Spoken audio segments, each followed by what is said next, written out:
నమస్కారము.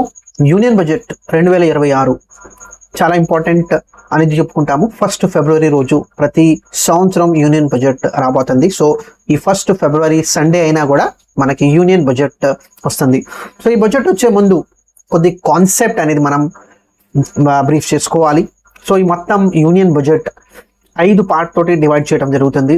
Part 1 foundation, second part revenue ఇంకా capital అర్థం ఏంటి, మూడో పార్ట్ డెఫిసిట్స్ గురించి మనం కొద్దిగా డీటెయిల్గా అర్థం చేసుకుందాము, నాలుగోది బడ్జెట్ ప్రాసెస్ అంటే ఏ విధంగా జరుగుతుంది, ఐదోది ఇంపాక్ట్ ఈ బడ్జెట్ మీద వల్ల మన మీద ఎంత ఇంపాక్ట్ ఉంటుంది అనే విషయం క్లారిఫై చేసుకుందాము. సో మొదటి భాగం ఫౌండేషన్కి వెళ్తాము. సో ఫౌండేషన్లో ముందుగా తెలుసుకునేది ఏంటంటే దీన్ని యూనియన్ బడ్జెట్ అంటాము. సో యూనియన్ బడ్జెట్ ఒక కంట్రీ బ్యాక్ బోన్ అనేది మనం చెప్పుకోవచ్చు. సో ఈ బడ్జెట్ వెనకాల కొద్దిగా ఒక హిస్టరీ అర్థం చేసుకుందాము. సో ఎప్పుడైనా మనం ఏదైనా బడ్జెట్ గురించి మాట్లాడుకుంటుంటే దాన్ని ఒక యాన్యువల్ ఫైనాన్షియల్ స్టేట్మెంట్ చెప్పుకోవచ్చు for government of India. So దీంట్లో ఏముంటుంది, ఇది గవర్నమెంట్ ఏ విధంగా రెవెన్యూస్ వస్తున్నాయి, ఏ విధంగా డబ్బుని ఖర్చు పెడుతుంది, expected for the next year అంటే ఇప్పుడు చెప్పిన యూనియన్ బడ్జెట్లో మేము ఏ విధంగా డబ్బులు రెవెన్యూ కింద కలెక్ట్ చేయబోతున్నాము, ఏ విధంగా మేము ఖర్చు పెట్టబోతున్నాము అనే విషయం అనేది అక్కడ మనకు చెప్తారు. సో పోయిన సంవత్సరం యాక్చువల్ ఫిగర్స్ రివీల్ చేయడం జరుగుతుంది, ప్లస్ ఈ సంవత్సరం మనం చెప్పుకున్నవి. సో పోయినసారి బడ్జెట్కి ఈసారి మార్పు ఏంటి అనేది కూడా మనకి తెలిసిద్ది. సో ఈ బడ్జెట్ అనేది ఫైనాన్స్ మినిస్టర్ ద్వారా మనకి ఇవ్వటం జరుగుతుంది. సో సింపుల్ వర్డ్స్లో ఒక బడ్జెట్ అనేది ఏంటంటే government yearly revenue and expenditure plan మనం చెప్పుకోవచ్చు. ఇక్కడ క్లియర్గా మనం అర్థం చేసుకోవాలి, ఇక్కడ ఇన్కమ్ అనేది రెవెన్యూస్ గవర్నమెంట్ కోసం. నెక్స్ట్ పాయింట్ మనం తెలుసుకునేది ఏంటంటే యూనియన్ బడ్జెట్ ఇంపార్టెంటా. సో డెఫినెట్లీ కాన్స్టిట్యూషనల్ రాజ్యాంగం కింద ఆర్టికల్ 112 కింద యాన్యువల్ ఫైనాన్షియల్ స్టేట్మెంట్ అనేది యూనియన్ బడ్జెట్ ద్వారా తీసుకొని రావాలి. సో ఈ కాన్స్టిట్యూషనల్ అప్రూవల్ లేకుండా గవర్నమెంట్ ఎటువంటి ట్యాక్స్ కలెక్ట్ చేయలేదు. అదేవిధంగా గవర్నమెంట్ ప్రతి రూపాయి ఖర్చు పెట్టడానికి వీలు కుదరదు. సో కాన్స్టిట్యూషన్ ఆర్టికల్ 112 కిందే అది ప్రాసెస్ అనేది కంప్లీట్ అవుతుంది. సో ఎందుకనే ఈ యూనియన్ బడ్జెట్ అనేది చాలా ఇంపార్టెంట్. సో బడ్జెట్ అనేది ఒక లీగల్ రిక్వైర్మెంట్, ఇది ఒక చాయిస్ కాదు అనేది ప్రతి ఒక్కళ్ళు అర్థం చేసుకోవాలి. సో దీంట్లో ఇప్పుడు యూనియన్ బడ్జెట్ ఎప్పటి నుంచి ఎప్పుడు దాకా దాని ఇంప్లిమెంట్ అవుతుందంటే ఇక్కడ మనకి తెలుస్తుంది. సో 1 ఏప్రిల్ 2026 నుంచి 31 మార్చ్ 2027 దాకా మనకి బడ్జెట్ అనేది ఇంపార్టెంట్ చెప్పుకోవచ్చు. సో యూనియన్ బడ్జెట్లో ఇంప్లిమెంట్ అయ్యేది next financial year. So financial year మనకి ఇంపార్టెంట్, ఫ్యూచర్ కోసం ఈ బడ్జెట్ రావటం జరుగుతుంది. సో బడ్జెట్ పర్పస్, సో ఒక ఉద్దేశం అనేది ఉండాలి. సో పర్పస్ అనేది ఏంటంటే ప్లాన్డ్గా మేము ఖర్చు పెడతాము, ప్లాన్డ్గా మేము డబ్బు అనేది రెవెన్యూ కింద కలెక్ట్ చేసుకుంటాము అనేది ఈ బడ్జెట్లో చెప్పడం జరుగుతుంది. దీంతో పాటు డబ్బు ఏ విధంగా మేము ఖర్చు పెడతాము, డిఫెన్స్ సెక్టర్లా, ఇన్ఫ్రాస్ట్రక్చరా, వెల్ఫేర్ స్కీమ్సా, లేకపోతే ఎడ్యుకేషన్ ఇంకా హెల్త్ కేర్. సో మన ఆంధ్రాలో హెల్త్ కేర్ విషయంలో ఆరోగ్యశ్రీ అనేది మనం చెప్పుకుంటాము. సో వెల్ఫేర్ స్కీమ్స్లో మనకి అమ్మఒడి కింద పిల్లలకి స్కూల్ చదివే వాళ్ళకి ప్రతి సంవత్సరం కొద్దిగా అమౌంట్ అనేది ఇవ్వటం జరుగుతుంది. సో కొన్ని వెల్ఫేర్ స్కీమ్స్ కంటిన్యూస్లీ రన్ అవుతూ ఉంటుంది. సో దాట్ మనుషులకి కొద్దిగా ఫైనాన్షియల్ సపోర్ట్ అందాలి అనే దానికోసం వెల్ఫేర్ స్కీమ్స్ కూడా మనకి ఉంటాయి. దీంతో పాటు ఇవన్నీ డబ్బులు ఖర్చు పెడుతున్నారు, ఓకే, డబ్బులు ట్యాక్స్ కింద ఆదాయం కింద వస్తుంది, అది కూడా ఓకే. సో ఇక్కడ ఈ రెండు కాకుండా మూడో విషయం కూడా ఖచ్చితంగా అర్థం చేసుకోవాలి, ఒక కంట్రోల్డ్ మేనర్ కింద మీరు డబ్బుని ఖర్చు పెట్టాలి. సో అది ఫిజికల్ డిసిప్లిన్ ద్వారా బయట వచ్చింది, ప్లస్ ఇన్ఫ్లేషన్ ఇంకా ఏ విధంగా మేము డబ్బులు మార్కెట్ నుంచి బారో చేసుకుంటాము అనేది చెప్పుకోవాలి. సో ఇక్కడ బడ్జెట్ లేకుండా గవర్నమెంట్ ఏ విధంగా ఫంక్షన్ చేయలేదు. సో యూనియన్ బడ్జెట్ అనేది గవర్నమెంట్కి చాలా చాలా ముఖ్యమైన డాక్యుమెంట్ అనేది చెప్పుకోవచ్చు, స్టేట్మెంట్ అని చెప్పుకోవచ్చు, యాన్యువల్ ఫైనాన్షియల్ స్టేట్మెంట్ ఇందాక చెప్పుకున్నాం కదా. సో అది ఇంపార్టెంట్ అనేది మనకి చాలా క్లియర్గా మనకు అర్థమవుతుంది. సో సామాన్యుడికి దీనివల్ల ఉపయోగం ఏంటంటే ఎకనామిక్ డెవలప్మెంట్. మీరున్న ప్రాంతం డెవలప్ అయ్యే అవకాశం ఉంటుంది, కొత్త ఇన్ఫ్రాస్ట్రక్చర్ ప్రాజెక్ట్స్ రావచ్చు, కొత్త జాబ్స్ దానివల్ల వస్తాయి, ఒక ఇండస్ట్రీ సెటప్ అవుతుంది, దానివల్ల ఎంప్లాయ్మెంట్ జనరేషన్ అవుతుంది. దీనివల్ల ఎంప్లాయ్మెంట్ జనరేట్ అవుతుంటే ప్రతి ఇంటికి ఒక ఆదాయం అనేది వచ్చింది. సో దానివల్ల ఉన్న ఇన్ఈక్వాలిటీ అనేది తగ్గుతుంది. రీజనల్ డెవలప్మెంట్, మీ ప్రాంతంలో ఏదైనా డెవలప్మెంట్ జరుగుతుంటే డెఫినెట్లీ దానివల్ల మొత్తం ప్రాంతం చిన్నగా డెవలప్ అయ్యే అవకాశం ఉంది. స్పష్టంగా మనం ఇప్పుడు ఆంధ్ర విషయం మనం మాట్లాడుకుంటా అంటే అమరావతి అనేది మనకి చాలా ముఖ్యం. సో 10 సంవత్సరాలు దాటిన తర్వాత కూడా మనకు ఒక డిఫైన్డ్ క్యాపిటల్ లేదు. సో దానికోసం డెవలప్మెంట్ అనేది చిన్నగా రావడం జరుగుతుంది. ఫిస్కల్ డిసిప్లిన్ మనం చెప్పుకున్నాం కదా, ప్లస్ సోషల్ వెల్ఫేర్, ఇది కూడా మనకి యాజ్ అ గవర్నమెంట్ ఇది కూడా ఇంపార్టెంట్ అనేది చెప్పుకోవచ్చు. సో దానికోసం కూడా ప్రతి గవర్నమెంట్ సోషల్ వెల్ఫేర్ స్కీమ్స్ అనేది తీసుకొచ్చింది. సో బడ్జెట్ తోటి గవర్నమెంట్ ఏ విధంగా ఎకనామిక్ స్టేటస్ అనేది చూపిస్తుంది అనేది మనకి క్లారిటీ వచ్చి, ఏ విధంగా ఏ దారిలో వెళ్తున్నారు అనేది మనకి తెలిసింది. ఇన్వెస్ట్మెంట్ ఏ విధంగా ముందుకెళ్తారు, జీడిపి ఏ విధంగా గ్రో అవుతుంది అనేది మనకి స్పష్టంగా ఆబ్జెక్టివ్ ద్వారా మనం అది రిఫ్లెక్ట్ చేసుకోవచ్చు. సో ఇది ఆ డాక్యుమెంట్స్ వల్ల మనకి ఇంపార్టెంట్ పాయింట్ చెప్పుకోవచ్చు. ఇప్పుడు దీన్ని తయారు చేసేది ఎవరు? దీన్ని తయారు చేసేది ఫైనాన్స్ మినిస్ట్రీ, అది department of economic affairs.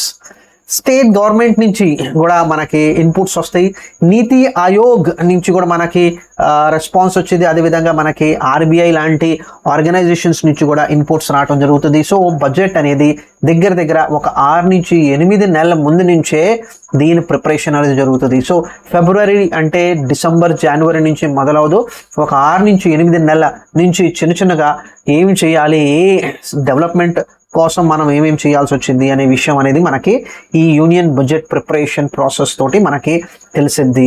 So finance minister role ఈ యూనియన్ బడ్జెట్లో ఏంటంటే, వాళ్ళ రోల్ బడ్జెట్ ప్రిపేర్ చేయటం, ట్యాక్సెస్ ప్రపోజల్ ఇవ్వటం, అదే ప్రపోజల్ అనేది బడ్జెట్ పేరు మీద పార్లమెంట్లో ప్రజెంట్ చేయటం, కొన్ని క్వశ్చన్ ఇంకా ఆన్సర్స్ వస్తే దాని అనుకూలంగా సమాధానం ఇవ్వటం, డిబేట్స్ మీద మనకి క్లారిఫికేషన్ ఇవ్వటం, ప్లస్ ఒక డిఫైన్డ్ పాలసీ డైరెక్షన్ ఇవ్వటం జరుగుతుంది యూనియన్ బడ్జెట్ తోటి. సో ఫైనాన్స్ మినిస్టర్ ఒక ఫేస్ అనుకోవచ్చు. సో కరెంట్ సిచ్యువేషన్లో నిర్మలా సీతారామన్ దగ్గర 9వ సంవత్సరం వరుసనే బడ్జెట్ ఇవ్వబోతుంది 2026లో. సో ప్రెజెంటేషన్, సో ఈ బడ్జెట్ అనేది ఎక్కడ ప్రజెంట్ చేస్తారు? సో ఇది లోక్సభలో ప్రజెంట్ అవుతుంది. ప్రతి సంవత్సరం 1 ఫిబ్రవరి ఒక డేట్ అనేది ప్లాన్ చేసుకున్నారు, దాని అనుకూలంగా మనకి ప్రజెంటేషన్ అవుతుంది. సో దీంట్లో ఇవ్వటం ఏంటంటే ఒక ఫార్మల్ స్పీచ్ ఇవ్వటం జరుగుతుంది, ప్లస్ మనకి రిలేటెడ్ డాక్యుమెంట్స్ అనేది కూడా తర్వాత రిలీజ్ చేయడం జరుగుతుంది ఇన్ ద వెబ్సైట్. సో ఈ 1 ఫిబ్రవరి 2017 నుంచి కంటిన్యూస్గా ఇవ్వటం జరుగుతుంది. సో ఈ డేట్ అనేది ఫిక్స్డ్ అయిపోయింది. అందుకోసం ఈ సంవత్సరం కూడా సండే ఉన్నా కూడా 1 ఫిబ్రవరి రోజే బడ్జెట్ అనేది రిలీజ్ చేస్తున్నారు. సో ఇక్కడ ఇంపార్టెంట్ డాక్యుమెంట్స్, మనం ఈ పర్టికులర్ డాక్యుమెంట్లో మనకి ఏముంటుంది, మనం ఏమేమి చూసుకోవచ్చు. So first annual financial statement మనకి కనిపించింది, finance bill, appropriate bill, expenditure budget, receipt budget. So మీరు ఇన్వెస్ట్మెంట్ అనే పాయింట్ ఆఫ్ వ్యూ తోటి ఆలోచిస్తుంటే, స్టాక్ మార్కెట్లో ఇన్వెస్ట్మెంట్ చేయాల్సిన ఆలోచన ఉంటుంటే ఈ డాక్యుమెంట్ అనేది, ఈ సెగ్మెంట్ అనేది చాలా ఇంపార్టెంట్. గవర్నమెంట్ ఎక్కడ ఖర్చు పెడుతుంది, ఏ సెగ్మెంట్లో ఖర్చు పెడుతుంది, ఏ ఇండస్ట్రీకి డబ్బు అనేది స్పెండ్ చేస్తుంది అనేది ఎక్స్పెండిచర్ తోటి ఇన్వెస్ట్మెంట్ ఐడియాస్ మనకు వస్తుంది. ఆ ఇండస్ట్రీకి అమౌంట్ అలోకేట్ అవుతుంది అనేది మనకి ఇక్కడ తెలుస్తుంది. సో స్పీచ్ ఒక సమరీ మాత్రమే, రియల్ బడ్జెట్ వివరాలు మనకి డాక్యుమెంట్స్లో కనిపిస్తాయి. సో ఖచ్చితంగా ఈ డాక్యుమెంట్స్ గురించి మనం ఫర్దర్గా డీప్ అనాలిసిస్ చేసుకుందాము. సో ఈ డాక్యుమెంట్స్ ఖచ్చితంగా మనం ప్రతి ఒక్కరు చూడాల్సిందే. సో ఈ దాంట్లో ఒక ఓట్ ఆన్ అకౌంట్ అనేది వచ్చింది.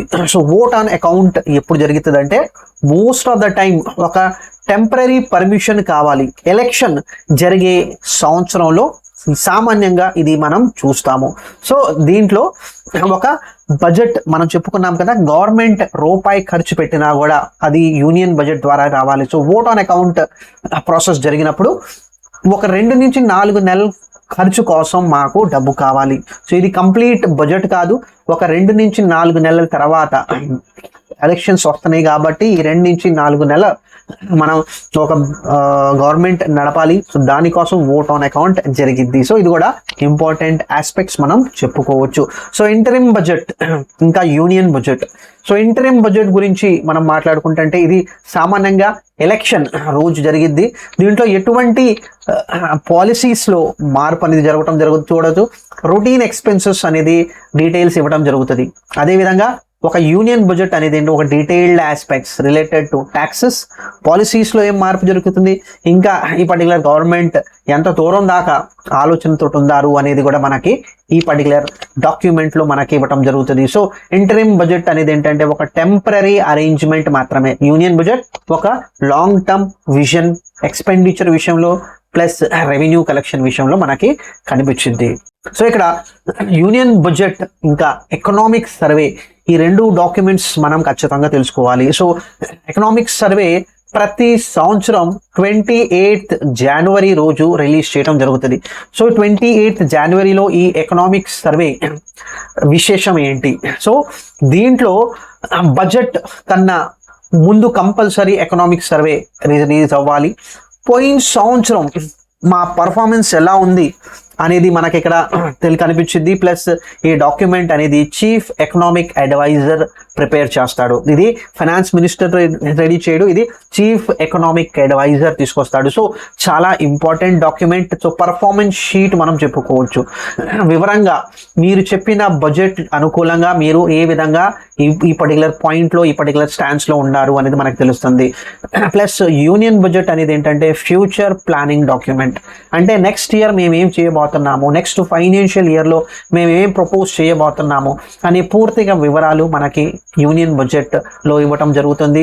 అది ఫైనాన్షియల్ ప్రపోజల్స్ విషయం మనం మాట్లాడుకోవచ్చు, ప్లస్ సర్వే విషయం మనం మాట్లాడుకోవచ్చు, బడ్జెటింగ్ ప్రతి ఒక్క చిన్న ఫైనర్ థింగ్స్ మనకి యూనియన్ బడ్జెట్లో ఇవ్వడం జరుగుతుంది. సో ఇక్కడ ఇది యూనియన్ ఎకనామిక్ సర్వే అనేది సింపుల్గా మాట్లాడుకుంటే ఒక పర్ఫార్మెన్స్ షీట్, యూనియన్ బడ్జెట్ అనేది ఫ్యూచర్ ప్లానింగ్ అనేది మనకి ఇక్కడ తెలుస్తుంది. ఇది పాస్ట్, ఇది ఫ్యూచర్. సో బడ్జెట్కి సంబంధించిన విషయాలు కొన్ని నమ్మకాలు మూఢనమ్మకాలు మనం చెప్పుకోవచ్చు. బడ్జెట్ అనేది ట్యాక్స్ పేయర్కి ఇంపాక్ట్ అవుతుంది అనేది నిజం కాదు. సో బడ్జెట్ అనేది ప్రతి మనిషికి ఇంపాక్ట్ అవుతుంది. అది ఇండైరెక్ట్ ట్యాక్సెస్ వల్ల, అది డైరెక్ట్ ట్యాక్సెస్ వల్ల ప్రతి ఒక్క ట్యాక్సెస్ బేసిస్ మీద ఇంపాక్ట్ చేసుకుంటాము. సో బడ్జెట్ డేలో stock market prices instantly change అవుతుంది కాదు. మనం చెప్పుకున్న విషయం ఏంటంటే బడ్జెట్లో ఇచ్చిన డేటా వల్ల ఇంపాక్ట్ అనేది చిన్నగా ఎకానమీలో కనిపించింది, వెంటనే దాని రిజల్ట్ అనేది మనకు కనిపించదు. సో ఇక్కడ క్లియర్గా మనం అర్థం చేసుకోవాలి, బిగ్ అనౌన్స్మెంట్ అనేది ఒక నంబర్ మాత్రమే. ఇక్కడ మార్కెట్ గురించి మనం మాట్లాడుకుంటే ముందుగా ఫియర్ ఇంకా కన్ఫ్యూజన్ అనేది మనకి రిలీజ్ చేసింది ప్రాపర్గా మనం యూనియన్ బడ్జెట్ని అర్థం చేసుకుంటే. సో ఎవరో ఏది చెప్తేది కాదు, మనం ఈ డాక్యుమెంట్ డీటెయిల్గా మనం చూసుకుంటే భయం ఇంకా కన్ఫ్యూజన్ మార్కెట్ గురించి, ఇండియన్ ఎకానమీ గురించి, మన గురించి పూర్తిగా స్పష్టంగా మనం తెలుసుకోవచ్చు ఈ డాక్యుమెంట్ కరెక్ట్గా అర్థం చేసుకుంటే. సో ఈ పర్టికులర్ ఫస్ట్ పార్ట్లో మనం తెలుసుకుంది ఏంటంటే యూనియన్ బడ్జెట్ అనేది ఒక ఇండియాస్ ఫైనాన్షియల్ బ్యాక్ బోన్, చాలా ఇంపార్టెంట్ డాక్యుమెంట్ మనం చెప్పుకోవచ్చు. ఈ డాక్యుమెంట్ కాన్స్టిట్యూషన్కి అనుకూలంగా మ్యాండేటరీ బేసిస్ మీద ఇవ్వడం జరుగుతుంది. ప్లస్ దీని ప్రిపరేషన్ కొన్ని నెలల ముందు నుంచే మొదలవుతుంది. అది 1st ఫిబ్రవరి రోజు మనకి మన ఎదురుగా ఇవ్వడం జరుగుతుంది. సో దీనివల్ల మొత్తం ఎకానమీ, మార్కెట్ ఇంకా ప్రతి ఒక్క పర్సన్, ఇండియాలో ఉన్న పర్సన్ మీద దాని ఇంపాక్ట్ అనేది కనిపించింది. సో ఇది మనకి ఫస్ట్ పార్ట్ మనం చూస్తున్నాం ఫ్రెండ్స్. సెకండ్ పార్ట్లో స్ట్రక్చర్ అర్థం చేసుకుందాము. రెవెన్యూ ఏంటి, క్యాపిటల్ ఎక్స్పెండిచర్ ఏంటి అనేది మనం ఇక్కడ తెలుసుకుందాము. సెకండ్ పార్ట్ చెప్పుకున్నట్టు మనం రెవెన్యూస్ అండ్ క్యాపిటల్ ఈ 2 గురించి మనం అర్థం చేసుకుందాము. సో రెవెన్యూ బడ్జెట్ అంటే ఏంటి, క్యాపిటల్ బడ్జెట్ అంటే ఏంటి, సో దీన్ని ఏ విధంగా గవర్నమెంట్ అనేది రెవెన్యూ ఇంకా ఎక్స్పెండిచర్లో క్లారిఫై చేసింది. సో యూనియన్ బడ్జెట్లో 2 పార్ట్స్ ఉంటాయి, ఒకటి రెవెన్యూ బడ్జెట్, ఇంకొకటి క్యాపిటల్ బడ్జెట్. సో ఇక్కడ సింపుల్గా రిసీట్ అండ్ ఎక్స్పెండిచర్ అనేది మనం చెప్పుకుంటాము. సో ప్రతి ఒక్క ఎలిమెంట్లో మనకి రిసీట్ ఇంకా ఎక్స్పెండిచర్ ఉంటుంది. అంటే రెవెన్యూ బడ్జెట్లో రిసీట్ ఇంకా ఎక్స్పెండిచర్, క్యాపిటల్ బడ్జెట్లో కూడా మనకి రిసీట్ ఇంకా ఎక్స్పెండిచర్ ఉంటుంది. సో రెవెన్యూ బడ్జెట్ గురించి మనం కొద్దిగా డీటెయిల్గా అర్థం చేసుకుంటే, రెవెన్యూ బడ్జెట్లో ప్రతిరోజు చేసే ఆదాయం, వచ్చే ఆదాయం, ప్రతిరోజు ఖర్చు అనేది రెవెన్యూ బడ్జెట్ ద్వారా మనకి తెలుస్తుంది. సో దీనివల్ల ఎటువంటి ఆస్తి క్రియేషన్ జరగదు, వెల్త్ క్రియేషన్ జరగదు, ఎటువంటి లయబిలిటీస్ అనేది మరి ఎక్కువగా లయబిలిటీ అనేది తగ్గదు. సో సింపుల్గా అర్థం చేసుకోవాల్సిందంటే, మనకి శాలరీ వస్తుంది, మనం బిజినెస్ నడుపుతున్నాము. సో ఆ ఇన్కమ్ తోటి మనం రోజువారీ ఇల్లు ఖర్చు పెట్టుకునే ఖర్చు మనం రెవెన్యూ బడ్జెట్ కింద మనం దాన్ని గుర్తించవచ్చు. సో మనం రీటైల్ లెవెల్లో మాట్లాడుకుంటే మంత్లీ హౌస్ హోల్డ్ ఎక్స్పెన్సెస్ మనకి ఏ విధంగా ఉంటుంది, ఆ విధంగా గవర్నమెంట్కి రెవెన్యూ బడ్జెట్ అనేది ఉంటుంది. సో అది డే టు డే యాక్టివిటీస్ కోసమే రెవెన్యూ బడ్జెట్ని యూజ్ చేయడం జరుగుతుంది. సో రెవెన్యూ బడ్జెట్ కింద 2 కంపోనెంట్స్ మనం చూసాము. సో రెవెన్యూ రిసీట్, ఇంకా రెవెన్యూ ఎక్స్పెండిచర్. సో రిసీట్ అంటే ఏంటి? ఇన్కమ్, డబ్బు ఏ విధంగా వస్తుంది, ఎక్కడి నుంచి వస్తుంది, అది మనకి రెవెన్యూ రిసీట్లో మనకు కనిపిస్తుంది.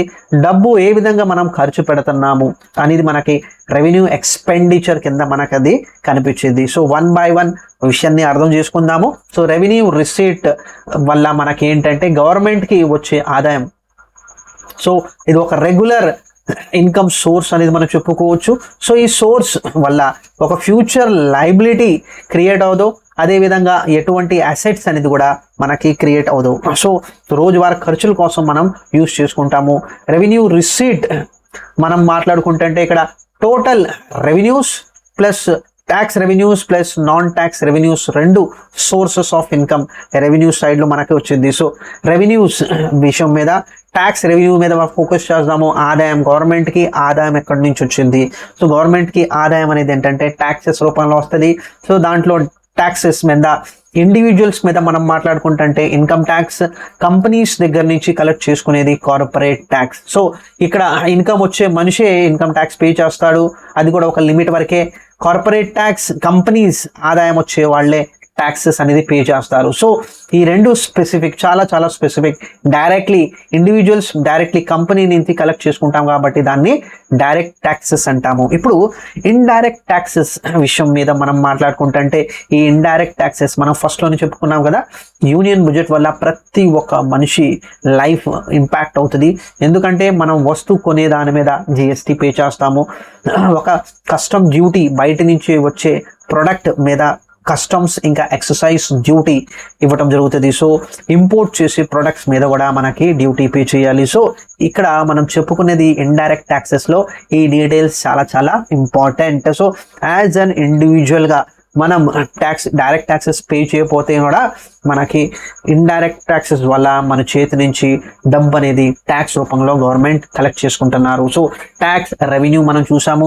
సో నాన్ ట్యాక్స్ రెవెన్యూ, ఏ విధంగా గవర్నమెంట్కి నాన్ ట్యాక్స్ రెవెన్యూస్ వస్తాయి. సో దాంట్లో ఇది డివిడెండ్స్, గవర్నమెంట్ హోల్డింగ్ ఉంటుంది, కంపెనీస్ ఉంటాయి, గవర్నమెంట్ కంపెనీస్ ఎప్పుడైనా డివిడెండ్ పే చేస్తే దానివల్ల మనకి పిఎస్యూస్ దగ్గర నుంచి డివిడెండ్స్ వస్తాయి, ఆర్బీఐ దగ్గర నుంచి కూడా మనకి అమౌంట్ వచ్చింది. ప్లస్ కొన్ని సమయంలో పెనల్టీస్ ఇంకా ఫీజ్ ఎక్స్ట్రాగా కలెక్ట్ చేసుకుంటారు, అది కూడా ఒక నాన్ ట్యాక్స్ రెవెన్యూ, ట్యాక్స్ కాదు. ప్లస్ ఇంట్రెస్ట్, గవర్నమెంట్ ఎప్పుడైనా ఎవరికైనా లోన్ ఇస్తే దాని మీద వాళ్ళు కలెక్ట్ చేసేది కూడా మనకి ఇంట్రెస్ట్ ఆన్ లోన్స్ కూడా మనకి నాన్ ట్యాక్స్ రెవెన్యూ కింద వచ్చింది.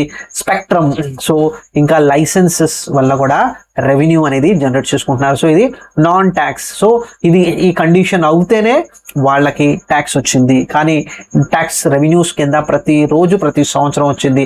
ఈ డివిడెండ్స్ అనేది ప్రాఫిట్ ఉంటేనే పిఎస్యూ కంపెనీస్ ఇవ్వడం జరుగుతుంది, ప్రాఫిట్స్లో లేనప్పుడు డివిడెండ్స్ షేర్ చేయడం కుదరదు. సో ఇక్కడ గవర్నమెంట్ విషయంలో మనం మాట్లాడుకుంటే ఇది బిజినెస్ ఓనర్ ప్రకారంగా డబ్బు అనేది ఆన్ చేసుకుంటుంది, నడుస్తేనే దానికి ఆదాయం ఉంటుంది, నడవకపోతే ఆదాయం అనేది ఉండదు.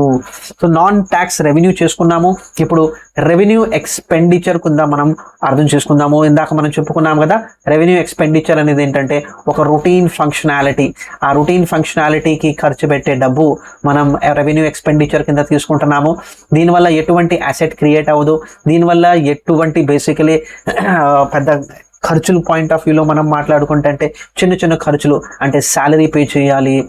సో అలాంటి విషయాలు మనకి రెవెన్యూ ఎక్స్పెండిచర్ కింద ఉంటుంది. సో గవర్నెన్స్ చాలా చాలా ఇంపార్టెంట్ ఈ విషయం మీద చెప్పుకుంటే. సో ఎగ్జాంపుల్స్ మనం చెప్పుకున్నాం కదా. సో సాలరీస్ పే చేయాలి, పెన్షన్ పే చేయాలి, ఇంట్రెస్ట్ పే చేయాలి, సబ్సిడీస్ అది కూడా ఒక expenses, defence maintenance, administrative expenses. So office run చేస్తాం, గవర్నమెంట్ ఎన్నో ఆఫీసులు ఉంటాయి, అన్ని రన్ చేసేటానికి దానికి వేరియస్ ఎక్స్పెన్సెస్ కూడా బియర్ చేయాలి. సో అది కూడా చెప్పుకోవచ్చు. సో దీంట్లో ఫస్ట్ అర్థం చేసుకోవాల్సింది ఏంటంటే రెవెన్యూ ఎక్స్పెన్సెస్లో ఇంట్రెస్ట్ పేమెంట్ అనేది చాలా చాలా హైయెస్ట్ రెవెన్యూ ఎక్స్పెండిచర్ మనం చెప్పుకోవచ్చు. సో గవర్నమెంట్ కూడా మార్కెట్లో బారో చేసింది. సో ఆ బారో చేసిన డబ్బు మీద ఇంట్రెస్ట్ పే చేయాలి. సో డెట్ పేపర్స్ మార్కెట్లో మనం చూస్తాము. సో గవర్నమెంట్ సెక్యూరిటీస్ పేపర్ మార్కెట్లో చూస్తాము. సో అలాంటి పేపర్స్ అనేది మనం చెప్పుకోవచ్చు ఇంట్రెస్ట్ పేమెంట్. సో ఇది ఒక పెద్ద ఖర్చు అనేది మనం చెప్పుకోవచ్చు రెవెన్యూ ఎక్స్పెండిచర్. సో ఈ హై రెవెన్యూ ఎక్స్పెండిచర్ వల్ల ప్రాబ్లమ్స్ చాలా చాలా ఉంటాయి. సో దీనివల్ల డబ్బు అనేది ఎక్కువగా మిగలదు. సో ఆ డబ్బు ఎక్కువ మిగలపోతే ప్రాబ్లం ఎక్కడ వచ్చిందంటే ఇండియా గవర్నమెంట్ అనేది ఏంటంటే డెవలప్మెంట్ మీద డబ్బు ఖర్చు చేయలేదు. రెండోది రెవెన్యూ డెఫిసిట్ పెరిగితే దానివల్ల ప్రాబ్లం ఏమొచ్చిందంటే డబ్బు ఖచ్చితంగా మార్కెట్ నుంచి బారో చేయాల్సిందే. సో హెల్దీ బడ్జెట్ అనేది ఏంటంటే రెవెన్యూ కంట్రోల్ బేసిస్ మీద వెళ్ళాలి. సో ఖర్చుల విషయం మీద మనం మాట్లాడుకుంటే ఒక కంట్రోల్డ్ వేగా ఖర్చులు పెట్టాలి. So planned expenditure, non planned expenditure కింద డివైడ్ చేసేసి వీటిని మరింతగా డీటెయిల్గా వెళ్తారు. సో అది తర్వాత ఆ విషయాన్ని అర్థం చేసుకుందాము. సో ఇందాక మనం చెప్పుకున్నాం కదా రెవెన్యూ బడ్జెట్, ఇప్పుడు capital budget. So capital budget వల్ల ఆస్తులు పెరుగుతాయి, ఆదాయం కూడా పెరిగిద్ది, దాంతోపాటు లయబిలిటీ అనేది కూడా పెరుగుతుంది. సో ఒక దేశం ముందుకెళ్ళాలంటే ఈ క్యాపిటల్ బడ్జెట్ ఖర్చు అనేది రావాలి. సో క్యాపెక్స్ అంటాము. దీన్ని ఏమంటాము? క్యాపెక్స్ మీద డబ్బు ఖర్చు అవుతుంది. So long term investment, so future growth కోసం ఖర్చు పెట్టడం జరుగుతుంది. సో క్యాపిటల్ బడ్జెట్ అనేది చాలా ఇంపార్టెంట్ ఒక ఎకానమీ కోసం. ఇప్పుడు క్యాపిటల్ బడ్జెట్లో రెండు మెయిన్ సెగ్మెంట్ చెప్పుకోవచ్చు. ఒకటి capital receipt, another capital expenditure. So చాలా చాలా ఇంపార్టెంట్. ఇంకా చాలా లార్జ్ నంబర్స్ కింద మనం ఈ డీటెయిల్స్ చూస్తాము. సో రెవెన్యూ రిసీట్స్ గురించి ఎక్స్పెన్సెస్ మనం మాట్లాడుకుంటే మార్కెట్ నుంచి డబ్బులు బారో చేస్తున్నారు, government securities, long term debt papers మనం చెప్పుకోవచ్చు. స్మాల్ సేవింగ్స్ అంటే మనం పోస్టల్ స్కీమ్స్ మనం చెప్పుకోవచ్చు.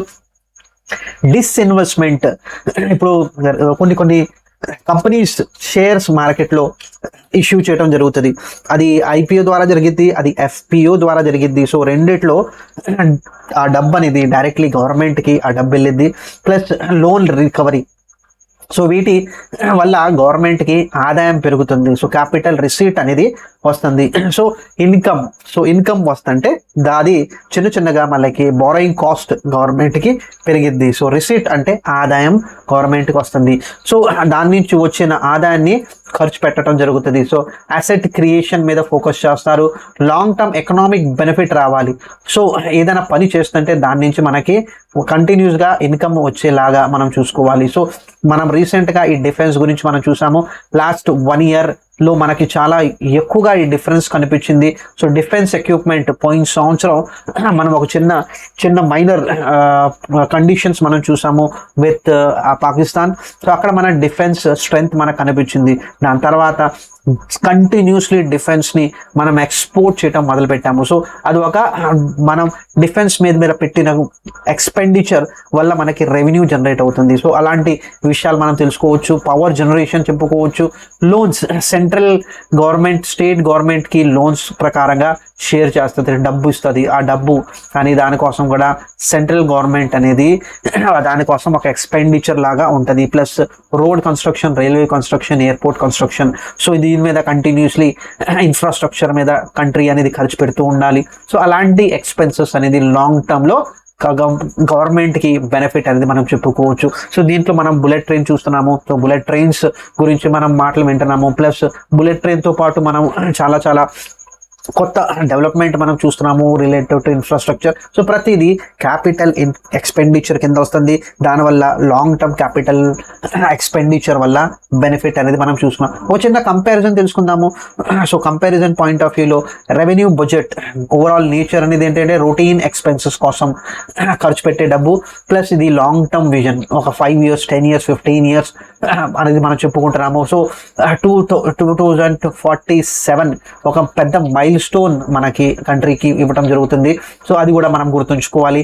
అసెట్ క్రియేషన్ రెవెన్యూ బడ్జెట్ ద్వారా అవ్వదు, అది క్యాపిటల్ బడ్జెట్ ద్వారా మనం వెళ్తాము. గ్రోత్ ఆస్పెక్ట్స్ మనం చూసుకుంటే రెవెన్యూ బడ్జెట్ వల్ల తక్కువ ఇంపాక్ట్ ఉంటుంది, ఇక్కడ క్యాపిటల్ బడ్జెట్ వల్ల హై ఇంపాక్ట్ ఉంటుంది.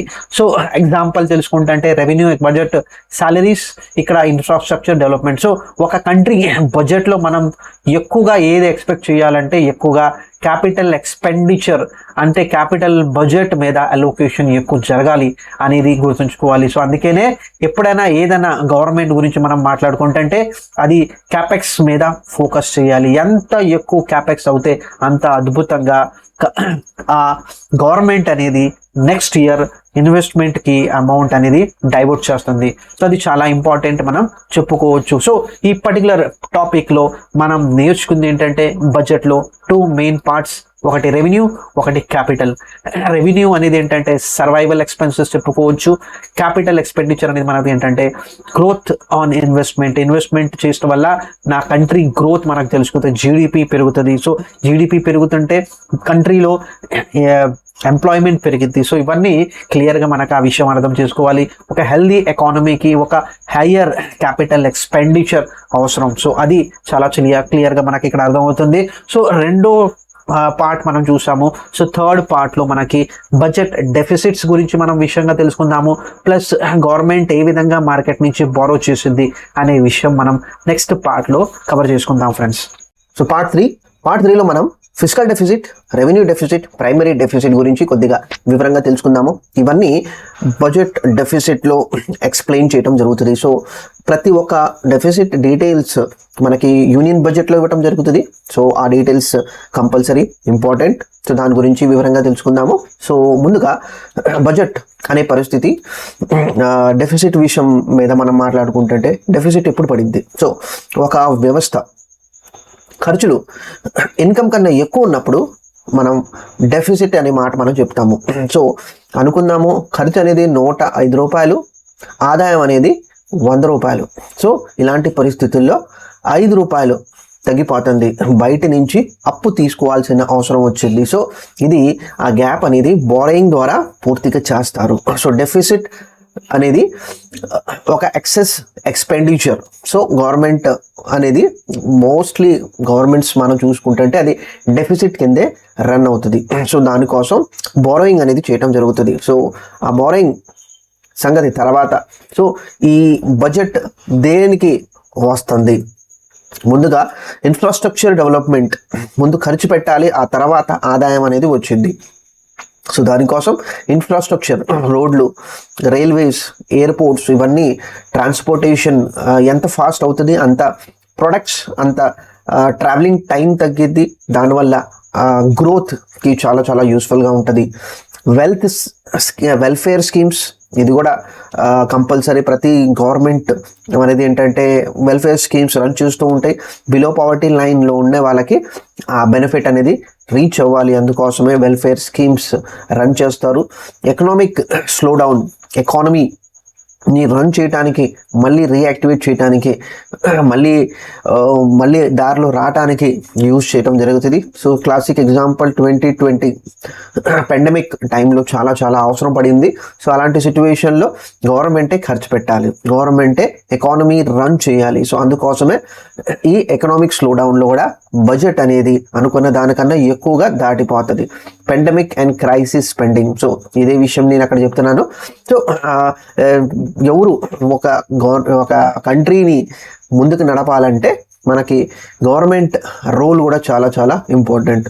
సో అందుకోసమే పాండమిక్ సిచ్యువేషన్లో గవర్నమెంటే ముందొచ్చి ఎకానమీ రన్ చేయాలి. సో ఎకానమీ గ్రోత్ లేదు, గ్రోత్ని పెంచడానికి నేనేం చేయాలి? సో పోయిన సంవత్సరం జిఎస్టీ అనేది తగ్గించడం జరుగుతుంది. సో గ్రోత్ లేదు అనేది అన్నారు. ఒక 3 months నుంచి 6 months దాకా గ్రోత్ అనేది కనిపించలేదు ఎకానమీలో. సో అలాంటి సిచ్యువేషన్లో జిఎస్టీ అనేది కొన్ని ప్రొడక్ట్స్లో తగ్గించేశారు, కొన్ని ప్రొడక్ట్స్లో 0 అనేది చేసేసారు. సో దానివల్ల ప్రొడక్టివిటీ అనేది పెరిగింది. సో దానికోసం ఈ డెఫిసిట్ అనేది వచ్చేసింది. సో డెఫిసిట్ చెడు కాదు, కానీ ఆ డెఫిసిట్ ఉండటం వల్ల ప్రొడక్టివిటీ అనేది పెరగాలి. ప్రొడక్టివిటీ అంటే ఖర్చు పెట్టాము కానీ దాని అవుట్కమ్ రాలేదు, ప్రొడక్టివిటీ లేదు అన్న సిచ్యువేషన్కి ప్రాబ్లం అవుతుంది.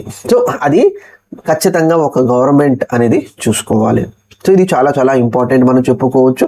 సో డెఫిసిట్ ఇందాక చూసినట్టు, సో డెఫిసిట్లో 3 రకాలుగా డెఫిసిట్ ఉంటుంది.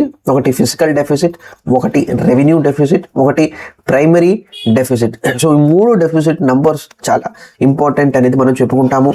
ఎలా ఉంటుంది అనేది మనం చిన్నగా 1 by 1 తెలుసుకుందాము. సో ఫిజికల్ డెఫిసిట్ గురించి మనం మాట్లాడుకుంటుంటే ఇక్కడ టోటల్ ఎక్స్పెండిచర్ రెవెన్యూకి ఎంత ఎక్కువ ఉంది అది మనకి చెప్తాము. సో ఫిజికల్ డెఫిసిట్ నంబర్ మనకు తెలుస్తుంటే అంత గవర్నమెంట్ అనేది బారో చేయాలి, అప్పు తీసుకోవాలి. సో సింపుల్గా ఇందాక నేను మీకు చెప్పాను కదా, ఇక్కడ నోట్ 5 రూపాయలు, ఇక్కడ 100 రూపాయలు. సో ఈ 5 రూపాయలు ఎక్స్ట్రాగా ఎక్కడి నుంచి తీసుకోవాలి? గవర్నమెంట్ అనేది బారో చేసేది మార్కెట్లో. సో ఫిజికల్ డెఫిసిట్ ఆ నంబర్ మనకి చెప్పుద్ది. సో ఇక్కడ ఎక్స్పెండిచర్ విషయం మీద మనకి ఇక్కడ చూడండి ఏ విధంగా మనకి డెఫిసిట్ వచ్చే అవకాశం ఉంటుంది. ఖర్చులు, రెవెన్యూ రిసిట్స్ ఇందాకే మనం చూసుకున్నాము. Non debt capital receipts plus ఆ విషయం మీద నాన్ డెట్ క్యాపిటల్ రిసీట్ మీద మనం ఏం చూస్తున్నాము? డిస్ఇన్వెస్ట్మెంట్ జరిగింది. సో డిస్ఇన్వెస్ట్మెంట్ జరిగినప్పుడు ఆ కంపెనీ షేర్స్ పబ్లిక్కి ఇష్యూ అయినప్పుడు దాని నుంచి వచ్చిన డబ్బు యూటిలైజ్ చేసుకునే అమౌంట్ అనేది మనం ఇక్కడ చెప్పుకుంటున్నాము. ప్లస్ లోన్ రికవరీస్, లోన్ ఇచ్చారు, ఆ అమౌంట్ తిరిగి ప్రిన్సిపల్ అమౌంట్ ఇచ్చేయటం జరుగుతుంది గవర్నమెంట్కి. సో అలాంటివి నాన్ డెట్ క్యాపిటల్ రిసీట్ కింద వస్తుంది. సో రిసీట్స్ అన్ని కలుపుకున్న తర్వాత ఎక్స్పెండిచర్ తోటి మైనస్ చేస్తే మిగిలినది ఫిజికల్ డెఫిసిట్ కింద లెక్క వచ్చింది. సో ఎక్స్పెన్సెస్ పెరుగుతుంటే ఆ కండిషన్ వచ్చింది. సో సిగ్నిఫికెన్స్ దేనివల్ల మనకి ఈ ఫిజికల్ డెఫిసిట్ వచ్చింది క్లియర్గా అర్థం చేసుకోండి. ఈ ఫిజికల్ డెఫిసిట్ నంబర్ ఎప్పుడైనా పోయిన సంవత్సరం కన్నా ఈ సంవత్సరం ఫిజికల్ డెఫిసిట్ పర్సెంటేజ్ పెరిగింది అనే వార్త మార్కెట్లో వస్తే దాని ఇంపాక్ట్ మార్కెట్ మీద చాలా చాలా సివియర్గా ఉంటుంది. నెగిటివ్ మార్కెట్ అనేది రెస్పాన్స్ మనకి వెంటనే ఇమీడియట్గా మనకి నెగిటివ్ రెస్పాన్స్ మార్కెట్లో కనిపించింది. ఎందుకంటే దీనికి కారణం సో ఫిజికల్ డెఫిసిట్ మనకి స్పష్టంగా చెప్పేది ఏంటంటే గవర్నమెంట్ ఏ సైజులో బారో చేసింది. సో ఇది గవర్నమెంట్ బడ్జెట్ లక్షల కోట్లలో మనకి ఆ బారోయింగ్ ఉంటుంది. సో అందుకోసమే ఈ నంబర్ చాలా చాలా ఇంపాక్ట్. సో ఈ గవర్నమెంట్ బారోయింగ్ వల్ల ఇంపాక్ట్ అనేది ఇంట్రెస్ట్ రేట్స్ మీద పడుద్ది. సో ట్యాక్స్ పెరగడం జరుగుతుంది, ఇంట్రెస్ట్ రేట్స్ మార్కెట్లో బారోయింగ్ కాస్ట్ పెరిగే అవకాశం ఉంటుంది.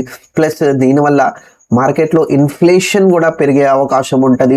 ప్లస్ ఇందాక చెప్పినట్టు ఫిజికల్ డెఫిసిట్ నెంబర్ కరెక్ట్గా ఉంటే దానివల్ల inflation interest rates plus investors అందరికీ పాజిటివ్గా మనకి కనిపించింది. ప్లస్ అది రేటింగ్ ఏజెన్సీస్ కూడా మనకి ఏంటంటే చెప్పిద్ది ఇన్వెస్టబుల్ కంట్రీయా.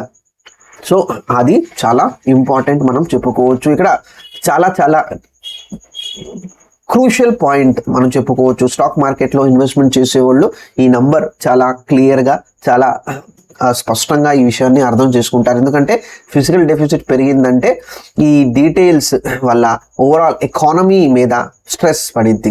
అందుకోసమే ఫిజికల్ డెఫిసిట్ అనేది ఒక రేంజ్లో ఉంటుంది. సో ఆ పర్సెంటేజ్ అనేది కూడా కొన్ని విషయాలు మనం తర్వాత అర్థం చేసుకుందాము. సో ఫిజికల్ డెఫిసిట్ ఉంటే దానికి అప్పు తీసుకునే ప్రాసెస్ని మనం డెట్ ఫైనాన్సింగ్ అంటాము. సో ఆ ఫిజికల్ డెఫిసిట్ పూర్తిగా చేయడానికి నేను ఒక డెట్ ఫైనాన్సింగ్ ప్రొసీజర్ ఫాలో అవ్వాలి. ఆ ప్రొసీజర్ ఏంటంటే గవర్నమెంట్ బారో చేసిద్ది. సో గిల్ట్ ఫండ్స్ అనే పేరు మనం వింటాము మ్యూచువల్ ఫండ్స్లో.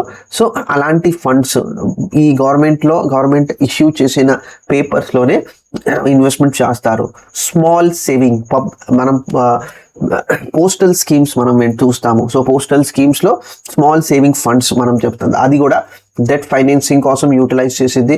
Treasury bills, short term borrowing అనేది మనం చెప్పుకుంటాము, అది కూడా ఉంటుంది. ఎక్స్టర్నల్ బోరింగ్, సో కొన్ని కంట్రీస్ విదిన్ కంట్రీ కాకుండా బయట నుంచి కూడా బారో చేయడం జరుగుతుంది.